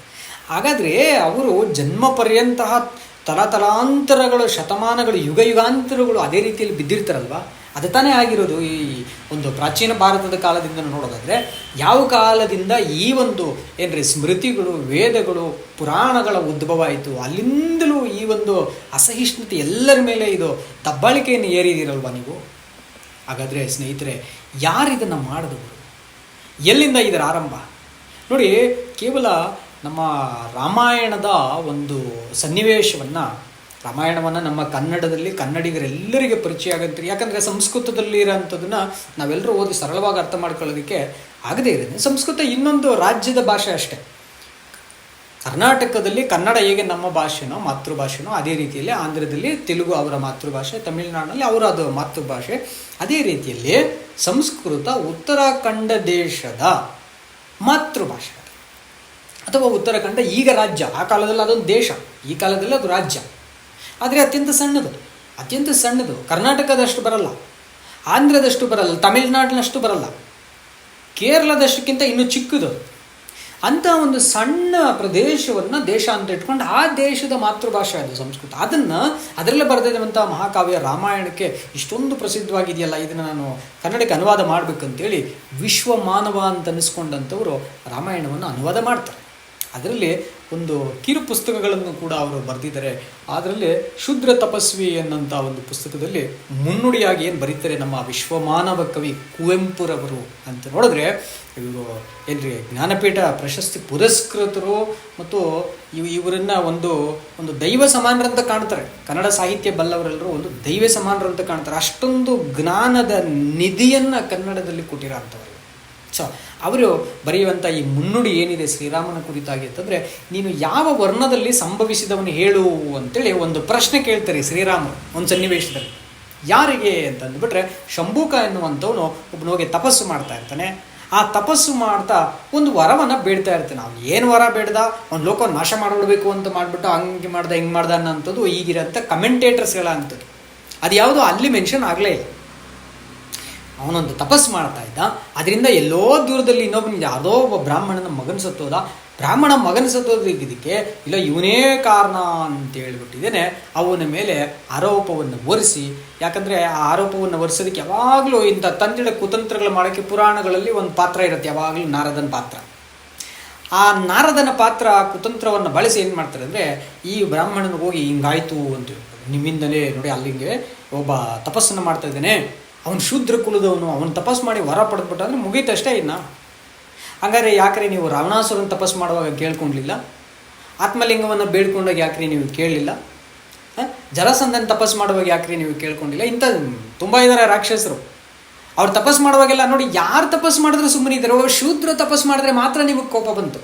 ಅಂದರೆ ಬೇರೆಯವನು ರಾಕ್ಷಸನಾಗಲಿಕ್ಕೆ ತಪಸ್ಸು ಮಾಡಿದ್ರೂ ಅವನಿಗೆ ಜಯ ಅಂತೀರ ನೀವು, ತಥಾಸ್ತು ಅಂದ್ಬಿಡ್ತೀರ. ಅವನು ರಾಕ್ಷಸ ಆಗ್ತಾನೆ ಕಣೋ.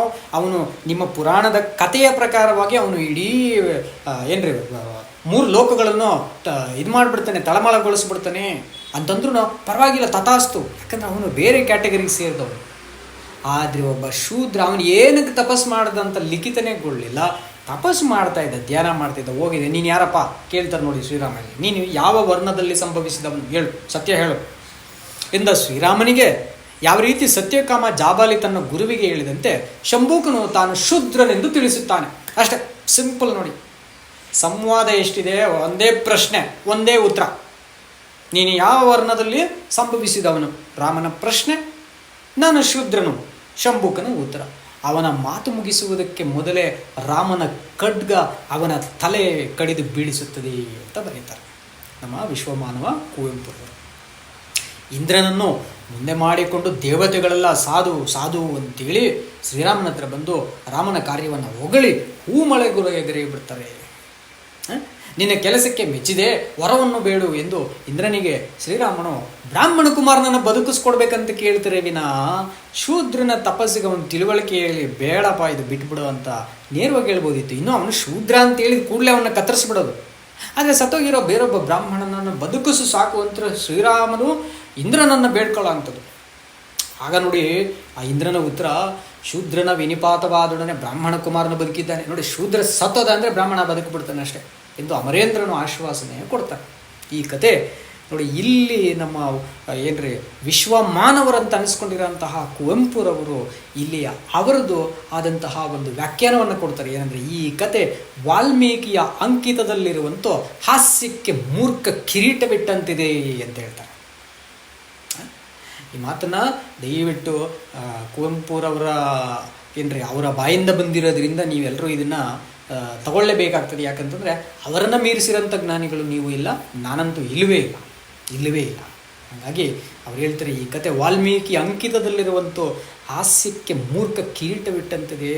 ಕಥೆಯ ಹಿಂದಿರುವ ಮನೋಧರ್ಮದಲ್ಲಿ ಎಂತಹ ಅಸಖ್ಯವಾದ ವರ್ಣಭ್ರಾಂತಿ ಅಡಗಿದೆ ಎಂಬುದು ಗೊತ್ತಾಗ್ತದೆ ಅಂತ ಹೇಳ್ತಾರೆ.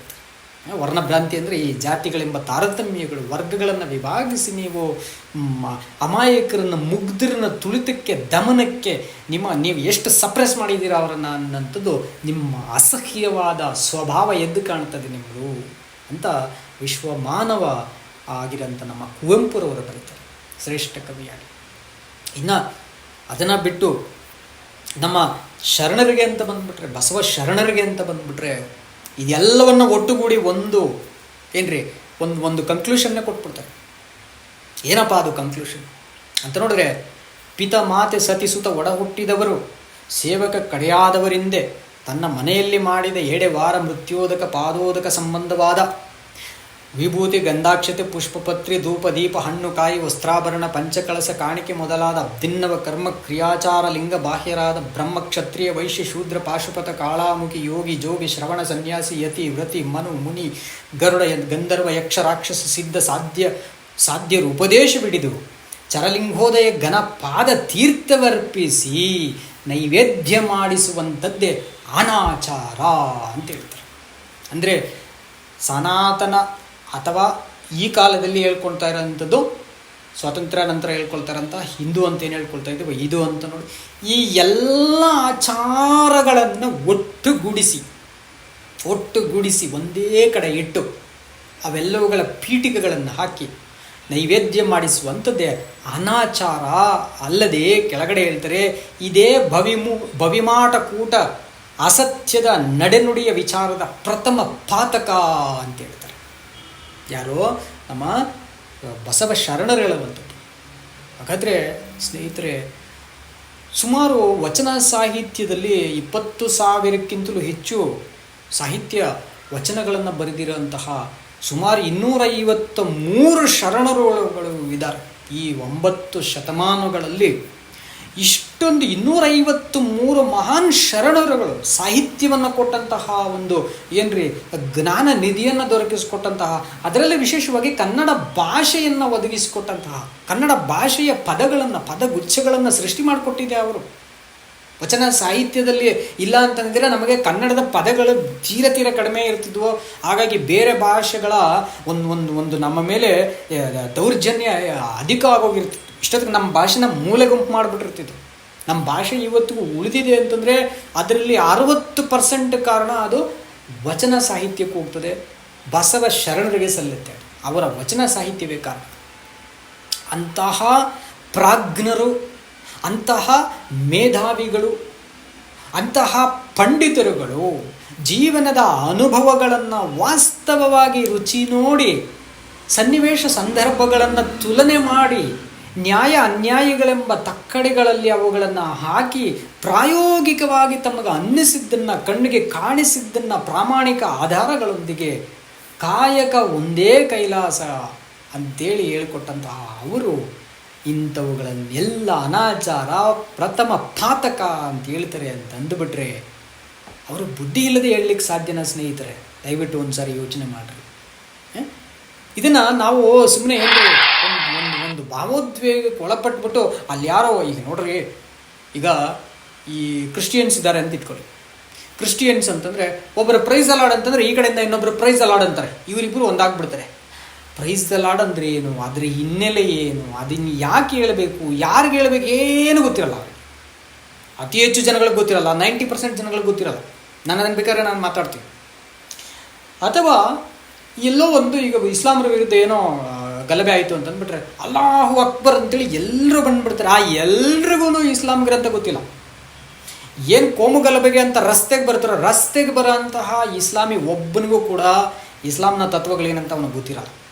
ಯಾವ ರೀತಿ ಕ್ರೈಸ್ತರಿಗೆ ಅವರ ಬೈಬಲ್ ಏನಂತ 90% ಜನರಿಗೆ ಗೊತ್ತಿಲ್ವೋ, ಅದೇ ರೀತಿ ಇನ್ನೂ ಹೆಚ್ಚಿನ ಜನರಿಗೆ ಇಸ್ಲಾಂನ ಗ್ರಂಥ ಗೊತ್ತಿಲ್ಲ. ಅದೇ ರೀತಿಯಲ್ಲಿ ನಾವು ಹಿಂದೂ ಅಂತ ಬಂದುಬಿಟ್ರೆ ಅಥವಾ ಜೈ ಶ್ರೀರಾಮ್ ಅಂತ ಒಬ್ಬರು ಕೂಗ್ಬಿಟ್ಟಿರ್ತಾರೆ, ನಾವು ಕೂಗ್ಬಿಡ್ತೀವಿ. ನಮಗೂ ಕೂಡ 90ಕ್ಕಿಂತ ಹೆಚ್ಚಿನ % ಶ್ರೀರಾಮನ 24,000 ಶ್ಲೋಕಗಳ ಸಂಪೂರ್ಣ ತಾತ್ವಿಕ ಸಾರಾಂಶವೇನು ಅಂತೇಳಿ ಎಲ್ಲ ರಸ್ತೆಗಳಿಂದ ಜಗಳ ಮಾಡೋನು ಅದನ್ನು ಅನುಭವಿಸಿದಾನ ಅಂದರೆ ಇಲ್ಲ ಸ್ನೇಹಿತರೆ. ಅಥವಾ ನಾವು ಈ ಪಾಂಡವರ ಧರ್ಮರಾಯರಿಂದ ಇಟ್ಕೊಂಡು ಎಲ್ಲ ಅವರ ಒಂದು ಕುರುಕ್ಷೇತ್ರದ ಸಂಪೂರ್ಣ ಚಿತ್ರಣವನ್ನು ಇಟ್ಕೊಂಡು 2 ಲಕ್ಷ ಶ್ಲೋಕಗಳನ್ನು ಬರೆದಿರೋಂತಹ ಅದನ್ನು ಇಡೀ ನಾವು ಭಾರತದ ಮೂಲ ಆಧಾರ ಅಂತ ತಗೊಳ್ತೀವಿ ಐತಿಹಾಸಿಕವಾಗಿ. ಅದು ಎಷ್ಟು ಜನರಿಗೆ ಗೊತ್ತು? 2 ಲಕ್ಷ ಶ್ಲೋಕಗಳನ್ನು ಸಂಸ್ಕೃತದಲ್ಲಿ ಓದಿದ್ರೆ ಎಲ್ಲ ಓದಿರೋನು ರಸ್ತೆಗೆ ಬರಲ್ಲ ಸ್ನೇಹಿತರೆ. ಇನ್ನೊಂದು ವಾಸ್ತವ ತಿಳ್ಕೊಳ್ರಿ, ಈ ಓದಿರೋನು ಯಾರೂ ರಸ್ತೆಗೆ ಬರಲ್ಲ. ಭಕ್ತಿ ಬಹಿರಂಗ ಅಲ್ಲ, ಭಕ್ತಿ ಅದು ಅಂತರಂಗಿಕಕ್ಕೆ ಸಂಬಂಧಪಟ್ಟಂಥದ್ದು. ಅವನು ಬರದೇ ಇಲ್ಲ ಪಬ್ಲಿಕ್ಗೆ. ಅವನು ತನ್ನಲ್ಲೇ ಇಟ್ಕೊಂಡು ತಾನು ತನ್ನ ಆಧ್ಯಾತ್ಮವನ್ನು ಹೇಗೆ ಬೆಳೆಸ್ಕೊಳ್ಬೇಕು, ಆತ್ಮಿಕವಾಗಿ ವಿಷಯಗಳನ್ನು ತಗೊಂಡು ಆ ಆತ್ಮಿಕವಾದ ವಿಷಯಗಳನ್ನು ಆಧ್ಯಾತ್ಮವಾಗಿ ಹೇಗೆ ಬಳಸಬೇಕು, ಆತ್ಮಿಕ ವಿಷಯಗಳಿಗೆ ಆದ್ಯತೆಯನ್ನು ಕೊಟ್ಟು ತಾನು ಹೇಗೆ ಬದುಕಬೇಕು ಭಕ್ತಿ ಜೀವನವನ್ನು ಅನ್ನೋಂಥದ್ದು ಅವನ ಸ್ವಂತ ವಿವೇಚನೆಗೆ ಬಿಟ್ಟಂಥದ್ದು. ಪ್ರತಿಯೊಬ್ಬನು ಅವನು ಅದನ್ನು ಸಾಹಿತ್ಯಬದ್ಧವಾಗಿ ಯಾರು ಕಲ್ತ್ಕೊಂಡ್ಬಿಡ್ತಾನೋ ಅವನೊಂದು ತಪಸ್ವಿ ಆಗೋಗ್ತಾನೆ. ಅವನಿಂದ ಅದನ್ನು ಬಿಟ್ಟು ರಸ್ತೆಗೆ ಇಳಿದು ಬರೀ ಜಗಳ ಮಾಡೋಂಥವ್ರಿಗೆ ಇದರ ಗಂಧ ಏನು ಗೊತ್ತಿಲ್ಲ. ನಾನು ಇಷ್ಟೊತ್ತು ಹೇಳಿರೋ ಯಾವ ಗ್ರಂಥಗಳ ಗಂಧನ ಗೊತ್ತಿರಲ್ಲ. ಪರಮ ಮೂರ್ಖರು, ಪರಮ ಕಿಡಿಗೇಡಿಗಳು, ಪರಮ ಪಾತಕಿಗಳಾಗಿರ್ತಾರೆ ಇಂಥವರೆಲ್ಲ. ದಯವಿಟ್ಟು ನಾನು ಒಂದು ಧರ್ಮವನ್ನು, ಒಂದು ಕೋಮವನ್ನು ಅಡ್ರೆಸ್ ಮಾಡಿ ಮಾತಾಡ್ತಾ ಇಲ್ಲ, ತಿಳ್ಕೊಳ್ಳಿ. ನೋಡಿ, ಸನಾತನ ಇದು ಯಾಕೆ ಈ ರೀತಿಯಲ್ಲಿ ಜನಗಳು ಆಗಕ್ಕೆ ಬಿಡ್ತಾ ಇದೆ ಅಂತಂದರೆ, ಸನಾತನದ ಮೂಲ ಧಾರ್ಮಿಕ ಕಾನ್ಸ್ಟಿಟ್ಯೂಷನಲ್ ಅಥವಾ ಪಾರ್ಲಿಮೆಂಟರಿ ಲಾ ಅಂತ ಅಕ್ಸೆಪ್ಟ್ ಮಾಡ್ಕೊಂಡ್ರೆ ಈ ಮನುಸ್ಮೃತಿ ಏನಿದೆ, ಸನಾತನ ಹೇಳೋದೊಂದು ಮಾಡೋದೊಂದು ಆಗ್ಬಿಟ್ಟಿದೆ. ಅದರಿಂದನೇ ಇಷ್ಟಲ್ಲ. ಇಲ್ಲ ಅಂತಂದರೆ ಇಂಥ ಮೇರು ನಾಯಕರಾಗಿರೋಂಥ ಅಂಬೇಡ್ಕರ್ ಅವರು, ಬುದ್ಧ ಅವರು, ಮತ್ತು ನಮ್ಮ ವಿಶ್ವಮಾನವ ಅಂತ ಅನಿಸ್ಕೊಂಡಿರೋಂಥ ಜಗಜ್ಯೋತಿ ಬಸವೇಶ್ವರರು, ಇವರು ಯಾರು, ಇವರು ಇನ್ನೂ ಹೆಚ್ಚಿನ ಸೇವೆ ಮಾಡಿ ಈ ಸನಾತನವನ್ನು ಇನ್ನು ಎಲ್ಲಿಗೋ ತೊಗೊಂಡೋಗ್ಬಿಟ್ಟಿರ್ತಿದ್ರು, ವಿಶ್ವವಿಖ್ಯಾತವಾಗಿ ತೊಗೊಂಡೋಗ್ಬಿಟ್ಟಿರ್ತಿದ್ರು ಇಷ್ಟೊತ್ತಿಗೆ. ಹಂಗಾಗದೆ ಇವರೇ ಅದಕ್ಕೆ ವಿರುದ್ಧವಾಗಿ ಹೋರಾಡಿದ್ರು ಅಂತಂದುಬಿಟ್ರೆ, ಕ್ರಾಂತಿಯನ್ನು ಎಬ್ಬಿಸಿದ್ರು ಅಂತಂದುಬಿಟ್ರೆ ಶತಮಾನಗಳ ಹಿಂದಿನಿಂದ ಕಾರಣ ಇದೆ. ಏನು ಕಾರಣ ನೋಡಿ, ನಾವಿಲ್ಲಿ ಆ ಸನಾತನದ ಅರ್ಥ ಏನು, ಆ ಪಂಥದ ಸ್ಥಾಪನೆ ಯಾವಾಗ, ಸಮಯ ಯಾವ ವರ್ಷದಲ್ಲಿ, ಅದರ ಸ್ಥಳ ಎಲ್ಲಿ, ಸಂಕಲ್ಪ ಏನು, ಅವರ ಮುಖ್ಯ ಗುರು ಏನು, ಎಲ್ಲವನ್ನು ಶಾಸ್ತ್ರಬದ್ಧವಾಗಿ ನಿಮ್ಮ ಮುಂದೆ ಇಡ್ತೀನಿ. ನೋಡಿ, ನಾನು ಪರಿಶೀಲಿಸಿದ ಪ್ರಕಾರ, ಯಾಕೆ ನಿಮಗೆ ಭಗವದ್ಗೀತೆಯನ್ನು ಮುಖ್ಯವಾಗಿ ತಗೊಳ್ತೀನಿ ಇದಕ್ಕೆ ಅಂತಂದರೆ, ಎಲ್ಲರಿಗೂ ಬಹಳ ಪ್ರಚಲಿತದಲ್ಲಿರೋಂಥದ್ದು ಭಗವದ್ಗೀತೆ ಅಂದ ತಕ್ಷಣ ಭಕ್ತಿಭಾವ ಮೂಡಿಬಿಡುತ್ತೆ. ಆದ್ದರಿಂದ ನಾನು ಭಗವದ್ಗೀತೆನ ತಗೊಳ್ತೀನಿ. ನಾನು ಭಗವದ್ಗೀತೆಯನ್ನು ಸಾಹಿತ್ಯಬದ್ಧವಾಗಿ ಭಾಳ ಪ್ರೀತಿಸ್ತೀನಿ. ಸಾಹಿತ್ಯದ ರೂಪದಲ್ಲಿ ಭಗವದ್ಗೀತೆ ನನಗೆ ಭಾಳ ಇಷ್ಟವಾಗಿರೋಂಥ ಪುಸ್ತಕ. ಹಾಗಾಗಿ ಅದರಿಂದಲೇ ನಾನು ತಗೊಳ್ತೀನಿ.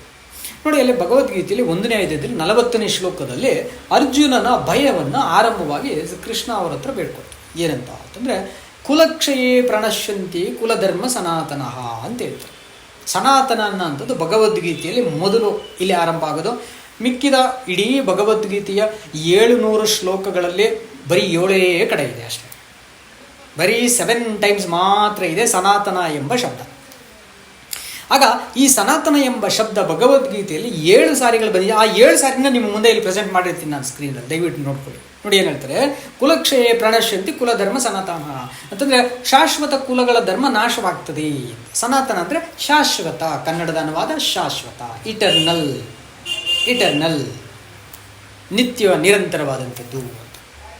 ಅದೇ ಭಗವದ್ಗೀತೆಯಲ್ಲಿ 2ನೇ ಅಧ್ಯಾಯದ 24ನೇ ಶ್ಲೋಕದಲ್ಲಿ ಹೇಳ್ತಾರೆ, ಆತ್ಮವು ನಿತ್ಯವು ಶಾಶ್ವತ ಅನ್ನೋದನ್ನ ಸಂಸ್ಕೃತದಲ್ಲಿ ಈ ರೀತಿ ಹೇಳ್ತಾರೆ, ನಿತ್ಯ ಸರ್ವಗತಃ ಸ್ಥಾಣೋ ರಚಲೋ ಎಂ ಸನಾತನ ಅಂತ ಹೇಳ್ತಾರೆ. ಸೊ ಈ ಒಂದು ಏನ್ರಿ ಸ್ಥಾವರ ಅಲ್ಲ ಶಾಶ್ವತ, ಅದು ಆತ್ಮ ಅನ್ನುವಂಥದ್ದು ಶಾಶ್ವತ. ಸ್ಥಾವರ ಅಂತಂದು ಬಿಟ್ಟರೆ ಕಣ್ಣಿಗೆ ಕಾಣಿಸುವಂಥ ವಸ್ತು ರೂಪ, ಮೆಟೀರಿಯಲ್ ಆಗಿರೋಂಥದ್ದು. ಸೊ ಇದು ಶಾಶ್ವತ ಅಲ್ಲ. ಆತ್ಮ ಶಾಶ್ವತವಾಗಿರುತ್ತದೆ. ಆತ್ಮ ಶಾಶ್ವತ ಅನ್ನೋದನ್ನ ಆತ್ಮ ಸನಾತನ ಅಂತಾರೆ. ಆತ್ಮ ಸನಾತನ ಅಂದರೆ ಶಾಶ್ವತ. ನೋಡಿ, ಶಬ್ದದ ಅರ್ಥ ನಾನು ಹೇಳ್ತಾ ಇರೋಂಥದ್ದು. ಸನಾತನ ಏನಕ್ಕೆ ಬಳಸಬೇಕು ಅನ್ನೋಂಥದ್ದು ಭಗವದ್ಗೀತೆಯಲ್ಲೇ ನಮಗೆ ಗೊತ್ತಾಗ್ತದೆ. ಅದು ಶ್ರೀಕೃಷ್ಣರ ಮಾತುಗಳು. ಮತ್ತು 4ನೇ ಅಧ್ಯಾಯ 31ನೇ ಶ್ಲೋಕದಲ್ಲಿ ಹೇಳ್ತಾರೆ, ಯಜ್ಞಶಿಷ್ಟ ಮೃತಭುಜೋ ಯಾಂತಿ ಬ್ರಹ್ಮ ಸನಾತನಂ ಅಂತ ಹೇಳ್ತಾರೆ. ಸೊ ಇಲ್ಲಿ ಏನಪ್ಪ ಹೇಳ್ತಾರೆ ಅಂದರೆ, ಯಜ್ಞಗಳ ಫಲಿತವಾಗಿ ಶಾಶ್ವತ ಲೋಕ ಸೇರ್ಬಿಡ್ತಾರೆ ಅವರು ಅಂತ ಹೇಳ್ತಾರೆ. ಕರ್ಮ ಮಾರ್ಗವನ್ನು, ಆಚರಣೆಗಳನ್ನು, ಆಚಾರ ಕರ್ಮ ಮಾರ್ಗಗಳನ್ನು ಇಟ್ಟು ಅವರ ಧರ್ಮ ಕರ್ಮಗಳನುಸಾರವಾಗಿ ಅವರು ಒಳ್ಳೆ ಯಜ್ಞಗಳನ್ನು ಅರ್ಪಿಸಿದ್ದಲ್ಲಿ ಅವ್ರು ಏನು ಮಾಡ್ತಾರೆ ಅಂದರೆ ಶಾಶ್ವತವಾಗಿರೋಂಥ ಲೋಕ ಸೇರ್ತಾರೆ. ಅಥವಾ ನೀವು ಕೈಲಾಸ ಅಂದ್ಕೊಳ್ಳಿ, ಸ್ವರ್ಗ ಅಂದ್ಕೊಳ್ಳಿ, ಪರಲೋಕ ಅಂದ್ಕೊಳ್ಳಿ, ಏನೋ ಅಂದ್ಕೊಳ್ಳಿ, ಆ ಲೋಕ ಸೇರ್ತಾರೆ ಅಂತ ಹೇಳ್ಬಿಡ್ತಾರೆ. ಆನಂತರ ಅಲ್ಲೂ ಕೂಡ ನಿಮಗೆ ಸನಾತನಂ ಅಂತಂದರೆ ಶಾಶ್ವತ ಅಷ್ಟೆ.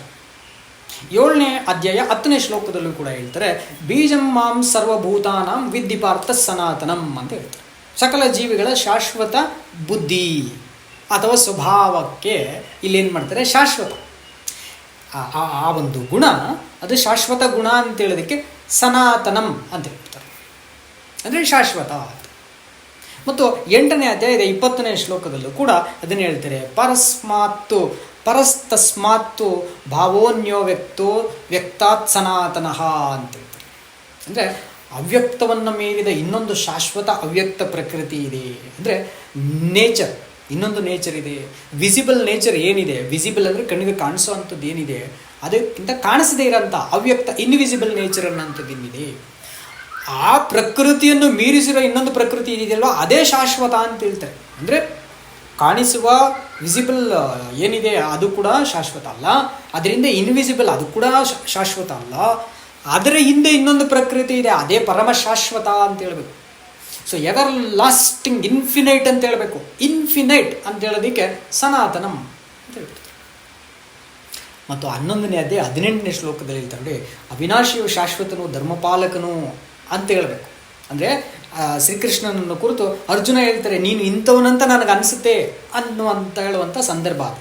ಆ ಸಂದರ್ಭದಲ್ಲಿ ಅವ್ರು ಹೇಳ್ತಾರೆ, ತ್ವಮವ್ಯಯ ಶಾಶ್ವತ ಧರ್ಮಗೋಪ್ತ ಸನಾತನಸ್ತ್ವಂ ಪುರುಷೋ ಮಥೋಮೇ ಅಂತ. ಅಂದರೆ ನೀನು ಅವಿನಾಶಿ, ನಾಶ ಇಲ್ಲದವನು, ನೀನು ಶಾಶ್ವತನು, ನೀನು ಸನಾತನಸ್ತ್ವಂ, ಧರ್ಮಪಾಲಕನು ನೀನು ಅಂತ ಹೇಳ್ತಾರೆ. ಶಾಶ್ವತ ಧರ್ಮಗೋಪ್ತೋ ಅಂತ ಹೇಳ್ತಾರೆ. ಅಂದರೆ ಆ ಸನ್ನಿವೇಶವನ್ನು ಹಿಡಿದು ಆ ಒಂದು ಇಟರ್ನಿಟಿ, ಆ ಒಂದು ಇನ್ಫಿನಿಟಿ, ನಿತ್ಯತ್ವ ಅದನ್ನು ಹೇಳಬೇಕು. ಅದನ್ನು ಹೇಗೆ ಹೇಳೋದು? ಅದಕ್ಕೆ ಶಬ್ದ ಸಂಸ್ಕೃತದಲ್ಲಿ ಬಳಸೋದು ಸನಾತನ. ಸನಾತನ ಅಂತಂದರೆ ಶಾಶ್ವತವಾಗಿ ಏನೋ ಇದೆ ಅಷ್ಟೆ. ಬೆಟ್ಟ ಇದ್ದರೆ ಬೆಟ್ಟ ಸನಾತನ, ಸಮುದ್ರ ಇದ್ದರೆ ಸಮುದ್ರ ಸನಾತನ, ಸೂರ್ಯ ಇದ್ದರೆ ಸೂರ್ಯ ಸನಾತನ, ಶಾಶ್ವತ ಅಂತ ಬಂದಲ್ಲಿ ಸನಾತನ ಅಷ್ಟೆ. ಹಾಗಾಗಿ 15ನೇ ಅಧ್ಯಾಯದ 7ನೇ ಶ್ಲೋಕದಲ್ಲಿ ಹೇಳ್ತಾರೆ, ಮಮೈವಾಂಶೋ ಜೀವಲೋಕೆ ಜೀವಭೂತ ಸನಾತನ ಅಂತ. ಜೀವಾತ್ಮನು ನನ್ನ ಶಾಶ್ವತ ಅಂಶ ಅಂತೇಳಿ ಶ್ರೀಕೃಷ್ಣನ ಭರವಸೆಯನ್ನು ಕೊಡ ಅಂಥದ್ದು ನೋಡ್ತೀವಿ ಆ ಪಾತ್ರದಲ್ಲಿ. ನೋಡಿ, ಇದು ಸಾಹಿತ್ಯ ರಚನೆ ಮಾಡ್ತಾ ಇರೋ ಅಂಥದ್ದು ಮಹಾಭಾರತವೆಂಬಂಥ ಮಹಾಕಾವ್ಯದಲ್ಲಿ ಬರುವಂತಹ ಒಂದು ಪದ್ಯ ಇದು, ಒಂದು ಗೀತೆ ಇದು. ಆ ಗೀತೆಯಲ್ಲಿ ಇಬ್ಬರು ಪಾತ್ರ ಪೋಷಿಸುವಂತಹವರು, ಅರ್ಜುನನ ಪಾತ್ರ ಮತ್ತು ಕೃಷ್ಣನ ಪಾತ್ರದಲ್ಲಿ ಬರುವಂತಹ ಸಂವಾದ ಇದು. ಇಲ್ಲಿ 7 ಸಂದರ್ಭಗಳನ್ನು ನಿಮಗೆ ನಾನು ತೋರಿಸ್ತಾ ಇದ್ದೀನಿ. 7 ಸಂದರ್ಭಗಳಲ್ಲಿ ಮಾತ್ರ ಸನಾತನ ಅಂತ ಬಂದಿದೆ. ಎಲ್ಲ ಕಡೆಯಲ್ಲೂ ಇದರ ಅರ್ಥ ಡೆಫಿನೇಷನ್, ನಾಟ್ ದಿ ಅಬ್ರೇವಿಯೇಷನ್. ನೋಡಿ, ಅಬ್ರೇವಿಯೇಷನ್ ಅಂದರೆ ಒಂದು ಶಬ್ದಕ್ಕೆ ಏನೇನೋ ಅರ್ಥಗಳನ್ನು ನಾನೇ ಕಲ್ಪಿಸ್ಕೊಡೋವಂಥದ್ದು ಅಥವಾ ಅದನ್ನು ಡಿಸ್ಕ್ರೈಬ್ ಮಾಡೋಂಥದ್ದು, ವಿವರಿಸುವಂಥದ್ದು, ನನ್ನ ಭಾವನೆಗಳಿಗನುಸಾರವಾಗಿ ನಾನು ವಿವರಿಸುವಂಥದ್ದು. ಡೆಫಿನೇಷನ್ ಅಂತಂದರೆ ಇಟ್ಸ್ ಎ ಲೀಗಲಿಸ್ಟಿಕ್ ಡೆಫಿನೇಷನ್. ಕಾನೂನುಬದ್ಧವಾಗಿ ನ್ಯಾಯಾಲಯಗಳಾಗಲಿ, ವೈಜ್ಞಾನಿಕವಾಗಲಿ, ತಾಂತ್ರಿಕವಾಗಿ ಆಗಲಿ ಅಂಗೀಕರಿಸುವಂತಹ ನಿರ್ದಿಷ್ಟ ಅರ್ಥ. ಆ ಅರ್ಥ ಬಿಟ್ಟು ಅದಕ್ಕೆ ಬೇರೆ ಏನೋ ಅರ್ಥ ಇರಕೂಡ್ದು. ಆ ಅರ್ಥದಲ್ಲಿ ಸನಾತನ ಅಂತಂದುಬಿಟ್ರೆ ಶಾಶ್ವತವಾದದ್ದು ಅಷ್ಟೇ, ಸಿಂಪಲ್, ಬೇರೆ ಏನೂ ಇರಲ್ಲ. ಈ ಇಷ್ಟು ಶ್ಲೋಕಗಳಲ್ಲಿ ನಿಮಗೆ ಸ್ಪಷ್ಟ ಆಗುತ್ತೆ. ಇನ್ನು ನಿಮಗೆ ಇದನ್ನು ಬಿಟ್ಟು ನೋಡಿ, ಶಾಶ್ವತ ಕುಲ, ಶಾಶ್ವತ ಆತ್ಮ ಅಂತ ಹೇಳಿದ್ರು, ಶಾಶ್ವತ ಲೋಕ ಅಂತ ಹೇಳಿದ್ರು, ಶಾಶ್ವತ ಬುದ್ಧಿ ಅಂದರು, ಶಾಶ್ವತ ಪ್ರಕೃತಿ ಅಂದರು, ಶಾಶ್ವತತೆ ಅಂದರು, ಶಾಶ್ವತ ಅಂಶ. ಆದರೆ ಧರ್ಮ ಸನಾತನ ಅನ್ನೋಂಥದ್ದು ಮನುಸ್ಮೃತಿಯಲ್ಲಿ ಕಾಣಿಸುತ್ತೆ ಸ್ನೇಹಿತರೆ. ಎಲ್ಲಿ ಅಂತ ನೋಡೋದಾದರೆ ನೋಡಿ, ಮನುಸ್ಮೃತಿ 4ನೇ ಅಧ್ಯಾಯ 138 ಅಂದರೆ ಅದು ಕೊನೆಯ ಶ್ಲೋಕವಾಗಿರುತ್ತೆ. ಆ ಅಧ್ಯಾಯ ಇದ್ದು ಅಲ್ಲಿ ಹೇಳ್ತಾರೆ, ಸತ್ಯಂ ಬ್ರೂಯಾತ್ ಪ್ರಿಯಂ ಬ್ರೂಯಾನ್ನ ಬ್ರೂಯಾತ್ ಸತ್ಯಂ ಅಪ್ರಿಯಂ ಪ್ರಿಯಂ ಚ ನಾನೃತಂ ಬ್ರೂಯಾದೇಶ ಅಂತ ಹೇಳ್ರಿ. ಪ್ರಿಯಂ ಚ ನಾನೃತಂ ಬ್ರೂಯಾದೇಶ ಧರ್ಮ ಸನಾತನ ಅಂತ ಹೇಳ್ತಾರೆ. ಸೊ ಇದೇ ಸನಾತನ ಧರ್ಮ ಅಂದರೆ ಇದೇ. ಏನದು ವಿವರಣೆ ಭಾಷಾಂತರ ನೋಡೋಣ, ಅದೇನು ಹೇಳುತ್ತದು ಅಂತಂದರೆ, ಪ್ರಿಯವಾದ ಸತ್ಯವನ್ನು ಹೇಳಬೇಕೇ ಹೊರತು ಅಪ್ರಿಯವಾದ ಸತ್ಯವನ್ನು ಹೇಳಬಾರದು. ಪ್ರಿಯವಾಗಿದೆ ಎಂದು ಸುಳ್ಳನ್ನು ಹೇಳಬಾರದು. ಇದೇ ಸನಾತನ ಧರ್ಮವಾಗಿದೆ. ನೋಡಿ, ಈ ವಚನಕ್ಕೆ ಕಟ್ಟು ಬಿದ್ದು ಬಿಟ್ರೆ ಸನಾತನಕ್ಕೆ ನಾನು ಏನ್ರಿ ಸಾಷ್ಟಾಂಗ ನಮಸ್ಕಾರ. ಸನಾತನಕ್ಕೆ ಈ ವಚನಕ್ಕೆ ಕಟ್ಟು ಬಿದ್ದರೆ, ಈ ಒಂದು ಶ್ಲೋಕಕ್ಕೆ ಅಥವಾ ಈ ಕಾನ್ಸ್ಟಿಟ್ಯೂಷನಲ್ ಆರ್ಟಿಕಲ್, ಇದು ಏನ್ರಿ, ನಾನು ಆ ದೇಶವನ್ನು ಹೇಳ್ತೀನಿ, ಯಾವ ದೇಶದ ಪಾರ್ಲಿಮೆಂಟ್ರಿ ಲಾ ಆಗಿತ್ತು ಇದು ಅಂತೇಳಿ ನಿಮಗೆ ಸಾಕ್ಷ್ಯಾಧಾರ ಸಹಿತ ತೋರಿಸ್ತೀನಿ, ಜಿಯೋಗ್ರಫಿಕಲ್ ಲೊಕೇಶನ್ನು ತೋರಿಸ್ತೀನಿ ನಿಮ್ಗೆ ಎಲ್ಲಿಂದ ಬರ್ತದೆ ಅಂತ. ಅದು ಅವರೇ ಬರೆದಿರೋದು, ನಾನು ಬರೆದಿರೋದನ್ನು ತೋರಿಸಲ್ಲ ನಿಮಗೆ. ಹಾಗಾಗಿ ಆ ಧರ್ಮ ಸನಾತನ ಅನ್ನುವಂಥದ್ರ ಡೆಫಿನೇಷನ್, ವಿಶ್ಲೇಷಣೆ ಏನು ಬರ್ತದೆ ಇಲ್ಲಿ ಕೊಟ್ಟಿರೋ ಅಂಥ ಅರ್ಥ ಆಗಿಬಿಟ್ರೆ ಅದು ತುಂಬ ನ್ಯಾಯ. ಏನು, ಪ್ರಿಯವಾದ ಸತ್ಯ ಹೇಳಬೇಕು, ಅದು ಪ್ರಿಯವಾಗಿರೋಂಥ ಸತ್ಯವನ್ನೇ ನಾವು ಹೇಳಬೇಕು, ಮಾತಾಡಬೇಕು. ಆ ಸುಳ್ಳನ್ನು ಮಾತ್ರ ಹೇಳಲೇಬಾರ್ದು ನಾವು. ಹಂಗಂತ ಪ್ರಿಯವಾಗಿರೋದೇ ಹೇಳ್ಬೇಕಲ್ಲ, ಹಂಗಾರೆ ಸುಳ್ಳು ಹೇಳ್ಬಿಡೋಣ ಅಂತೇಳಿ ಸುಳ್ಳನ್ನೂ ಹೇಳಬಾರ್ದು. ಅದು ಸತ್ಯವೇ ಆಗಿರಬೇಕು, ಅದನ್ನು ಪ್ರಿಯವಾದ ರೀತಿಯಲ್ಲೇ ಹೇಳಬೇಕು. ಇದೇ ಸನಾತನ ಅಂದ್ಬಿಟ್ರೆ ಇದಕ್ಕಿಂತ ಶ್ರೇಷ್ಠವಾಗಿರೋ ಧರ್ಮ ಯಾವುದಿರಲ್ಲ ಭೂಮಿಯಲ್ಲಿ. ಇದಕ್ಕಿಂತ ಶ್ರೇಷ್ಠವಾದ ಪಂಥ ಯಾವುದಿರಲ್ಲ ಭೂಮಿಯಲ್ಲಿ. ಎಲ್ಲ ಧರ್ಮಗಳು ಈ ಒಂದು ಇದನ್ನು ಅಳವಡಿಸ್ಕೊಳ್ಬೇಕಾಗ್ತದೆ. ಇದೇ ಇಡೀ ಮನುಷ್ಯರಿಗೆ, ಮನುಷ್ಯ ಕುಲಕ್ಕೆ ಮಾತ್ರವಲ್ಲದೆ ಸಕಲ ಜೀವರಾಶಿಗಳಿಗೆ ಬೇಕಾಗಿರೋ ಅಂಥದ್ದು ಇದೆ. ಸತ್ಯವನ್ನೇ ಹೇಳಬೇಕು, ಸುಳ್ಳನ್ನು ಹೇಳಬಾರ್ದು. ಆ ಸತ್ಯವನ್ನು ಪ್ರಿಯವಾದ ರೀತಿಯಲ್ಲಿ ಕನ್ವಿನ್ಸಿಂಗ್ ಆಗಿ ಕೂಡ ಹೇಳಬೇಕು. ಸತ್ಯ ಕಠಿಣವಾಗಿರುತ್ತೆ ರೀ ಅಂತ ಅಲ್ಲ, ಅದನ್ನು ಸರಿಯಾಗಿ ಹೇಳೋ ವಿಧಾನ ಇದೆ. ನೀವು ಹೇಳಿದ್ರೆ ಕೇಳೋದಕ್ಕಾಗತ್ತೆ. ನೀವು ಹೇಳೋದಕ್ಕೆ ನಿಮ್ಮಲ್ಲಿ ಪ್ರಿಯವಾದ ಸ್ವಭಾವ ಇಲ್ಲದೆ ಎಲ್ಲ ಕಠಿಣವಾಗಿರ್ತದೆ ಅಂತೇಳಿ ನೀವು ಏನ್ರಿ ಒಂದೇ ಸಾರಿ ನಿಮ್ಮ ಇದನ್ನು ಉದ್ದಟತನವನ್ನು ಪ್ರದರ್ಶಿಸ್ಬಿಟ್ರೆ ನಮಗೆ ತಪಸ್ ಮಾಡಿದ್ದೀವಿ, ಶಕ್ತಿ ಇದೆ, ತಗೋ ಶಾಪ ಕೊಟ್ಬಿಡ್ತೀನಿ ನೀವು ಅಂತಂದ್ಬಿಟ್ರೆ ಶಾಪದಿಂದಲೇ ಭಾರತದ ಇತಿಹಾಸನೇ ಆರಂಭ ಆಗಂಥದ್ದು. ನಮಗೆ ಅಭಿಜ್ಞಾನ ಶಾಕುಂತಲ ಎಂಬಂಥ ಒಂದು ಕಾವ್ಯವನ್ನು ತೆಗೆದು ನಾಟಕದಲ್ಲಿ, ಆ ನಾಟಕದಲ್ಲಿ ಕೊಡುವಂತಹ ಒಂದು ಶಾಪದಿಂದ ಇಟ್ಕೊಂಡು ಭರತನಿಗುಂಟಾಗುವಂತಹ ಒಂದು ಅವನ ಜೀವನದ ವಿಸ್ಮಯಗಳನ್ನು ಹಿಡಿದು ಆಧರಿಸಿರೋಂಥ ದೊಡ್ಡ ಕಾದಂಬರಿ. ಅಲ್ಲಿಂದ ಭರತ ಅಂತ ಶುರುವಾಗಿ ಅದರಿಂದ ನಾವು ಭರತಕಾಂಡ ಅಂತ ಇವತ್ತು ತಗೊಂಡಿರ್ತೀವಿ ನೋಡಿ. ಎಲ್ಲ ಕಡೆನೂ ಕೋಪ ಬಂದ್ಬಿಡೋದು, ಶಾಪ ಕೊಟ್ಬಿಡೋದು ಬರೀ ಆ ರೀತಿಯಲ್ಲಿ ಅಲ್ರಿ. ಸತ್ಯ ಅಂದರೆ ಅದು ಪ್ರಿಯವಾಗಿರಬೇಕು, ಪ್ರೀತಿಯಿಂದ ಹೇಳ್ಬೇಕು ಅದನ್ನು, ಮತ್ತು ಪ್ರೀತಿಯಿಂದ ಪ್ರಿಯವಾಗಿ ಕನ್ವಿನ್ಸಿಂಗ್ ಆಗಿರಬೇಕು, ಅಂಗೀಕರಿಸುವುದಕ್ಕೆ ಯೋಗ್ಯವಾಗಿರ್ಬೇಕಂದ್ರೆ ಸುಳ್ಳೇಳಿ ಅಂಗೀಕರಿಸ್ಬಿಡೋಣ. No no no no no ಆ ರೀತಿಯಲ್ಲ, ಸತ್ಯವನ್ನೇ ಹೇಳಬೇಕು, ಕನ್ವಿನ್ಸಿಂಗ್ ಆಗಿ ಹೇಳಬೇಕು. ಆ ರೀತಿ ಹೇಳುತ್ತೆ ಮನುಸ್ಮೃತಿ 4:130. ಡಾಂಗ್ ಹೋಗ್ಬಿಟ್ರೆ ಸನಾತನ ಧರ್ಮ ಅತ್ಯಂತ ಪ್ರಿಯವಾದ ಧರ್ಮ, ಎಲ್ಲರೂ ಅಳವಡಿಸ್ಕೊಳ್ಬೇಕಾದಂಥ ಧರ್ಮ. ಆದರೆ ಹಂಗಿದೆಯಾ ಪರೀಕ್ಷೆ ಮಾಡಿ ನೋಡೋಣ, ಹಂಗೆ ಇದೆಯಾ ಅಂತ ನೋಡಿದ್ರೆ ಮನುಸ್ಮೃತಿ 4:6 ವಚನದಲ್ಲಿ ಹೇಳ್ತಾರೆ, ಶ್ಲೋಕದಲ್ಲಿ. ಮನುಸ್ಮೃತಿ 4ನೇ ಅಧ್ಯಾಯದ 6ನೇ ಶ್ಲೋಕ ಹೇಳುತ್ತೆ, ಸತ್ಯಾನೃತಂ ತು ವಾಣಿಜ್ಯಂ ತೇನ ಚೈವಾಪಿ ಜೀವತೆ ಸೇವಾ ಸ್ವವೃತ್ತಿರಾಖ್ಯಾತ ತಸ್ಮಾತ್ ತಾಂ ಪರಿವರ್ಜಯೇತ್ ಅಂತಂದುಬಿಡ್ತಾರೆ. ಅದನ್ನು ಬಿಟ್ಬಿಡ್ಬೇಕು, ನೀನು ಅದನ್ನು ಮಾಡಲೇಬಾರ್ದು, ತ್ಯಜಿಸಿಬಿಡ್ಬೇಕು. ಏನಪ್ಪ ಅದು ಅಂದರೆ ನೋಡಿ, ವ್ಯಾಪಾರದಲ್ಲಿ ಸತ್ಯ ಸುಳ್ಳುಗಳು ಸಹಜ. ಸತ್ಯಾನೃತಂ ಅಂತ ಮೇಲೆ ಬಂತು ನೋಡಿ, ಅದು ಸತ್ಯ ಸುಳ್ಳುಗಳು ಸಹಜ. ಅದನ್ನಾದರೂ ಮಾಡಿ ಜೀವಿಸಬಹುದು ಅಂತ ಇವರೇ ಸೈನ್ ಹಾಕ್ಬಿಡ್ತಾರೆ ನೋಡಿ. ಈ ಮುಂಚೆ ಹೇಳಿದ್ದು ಸನಾತನ ಡೆಫಿನೇಷನ್ ಕೊಟ್ಟರು.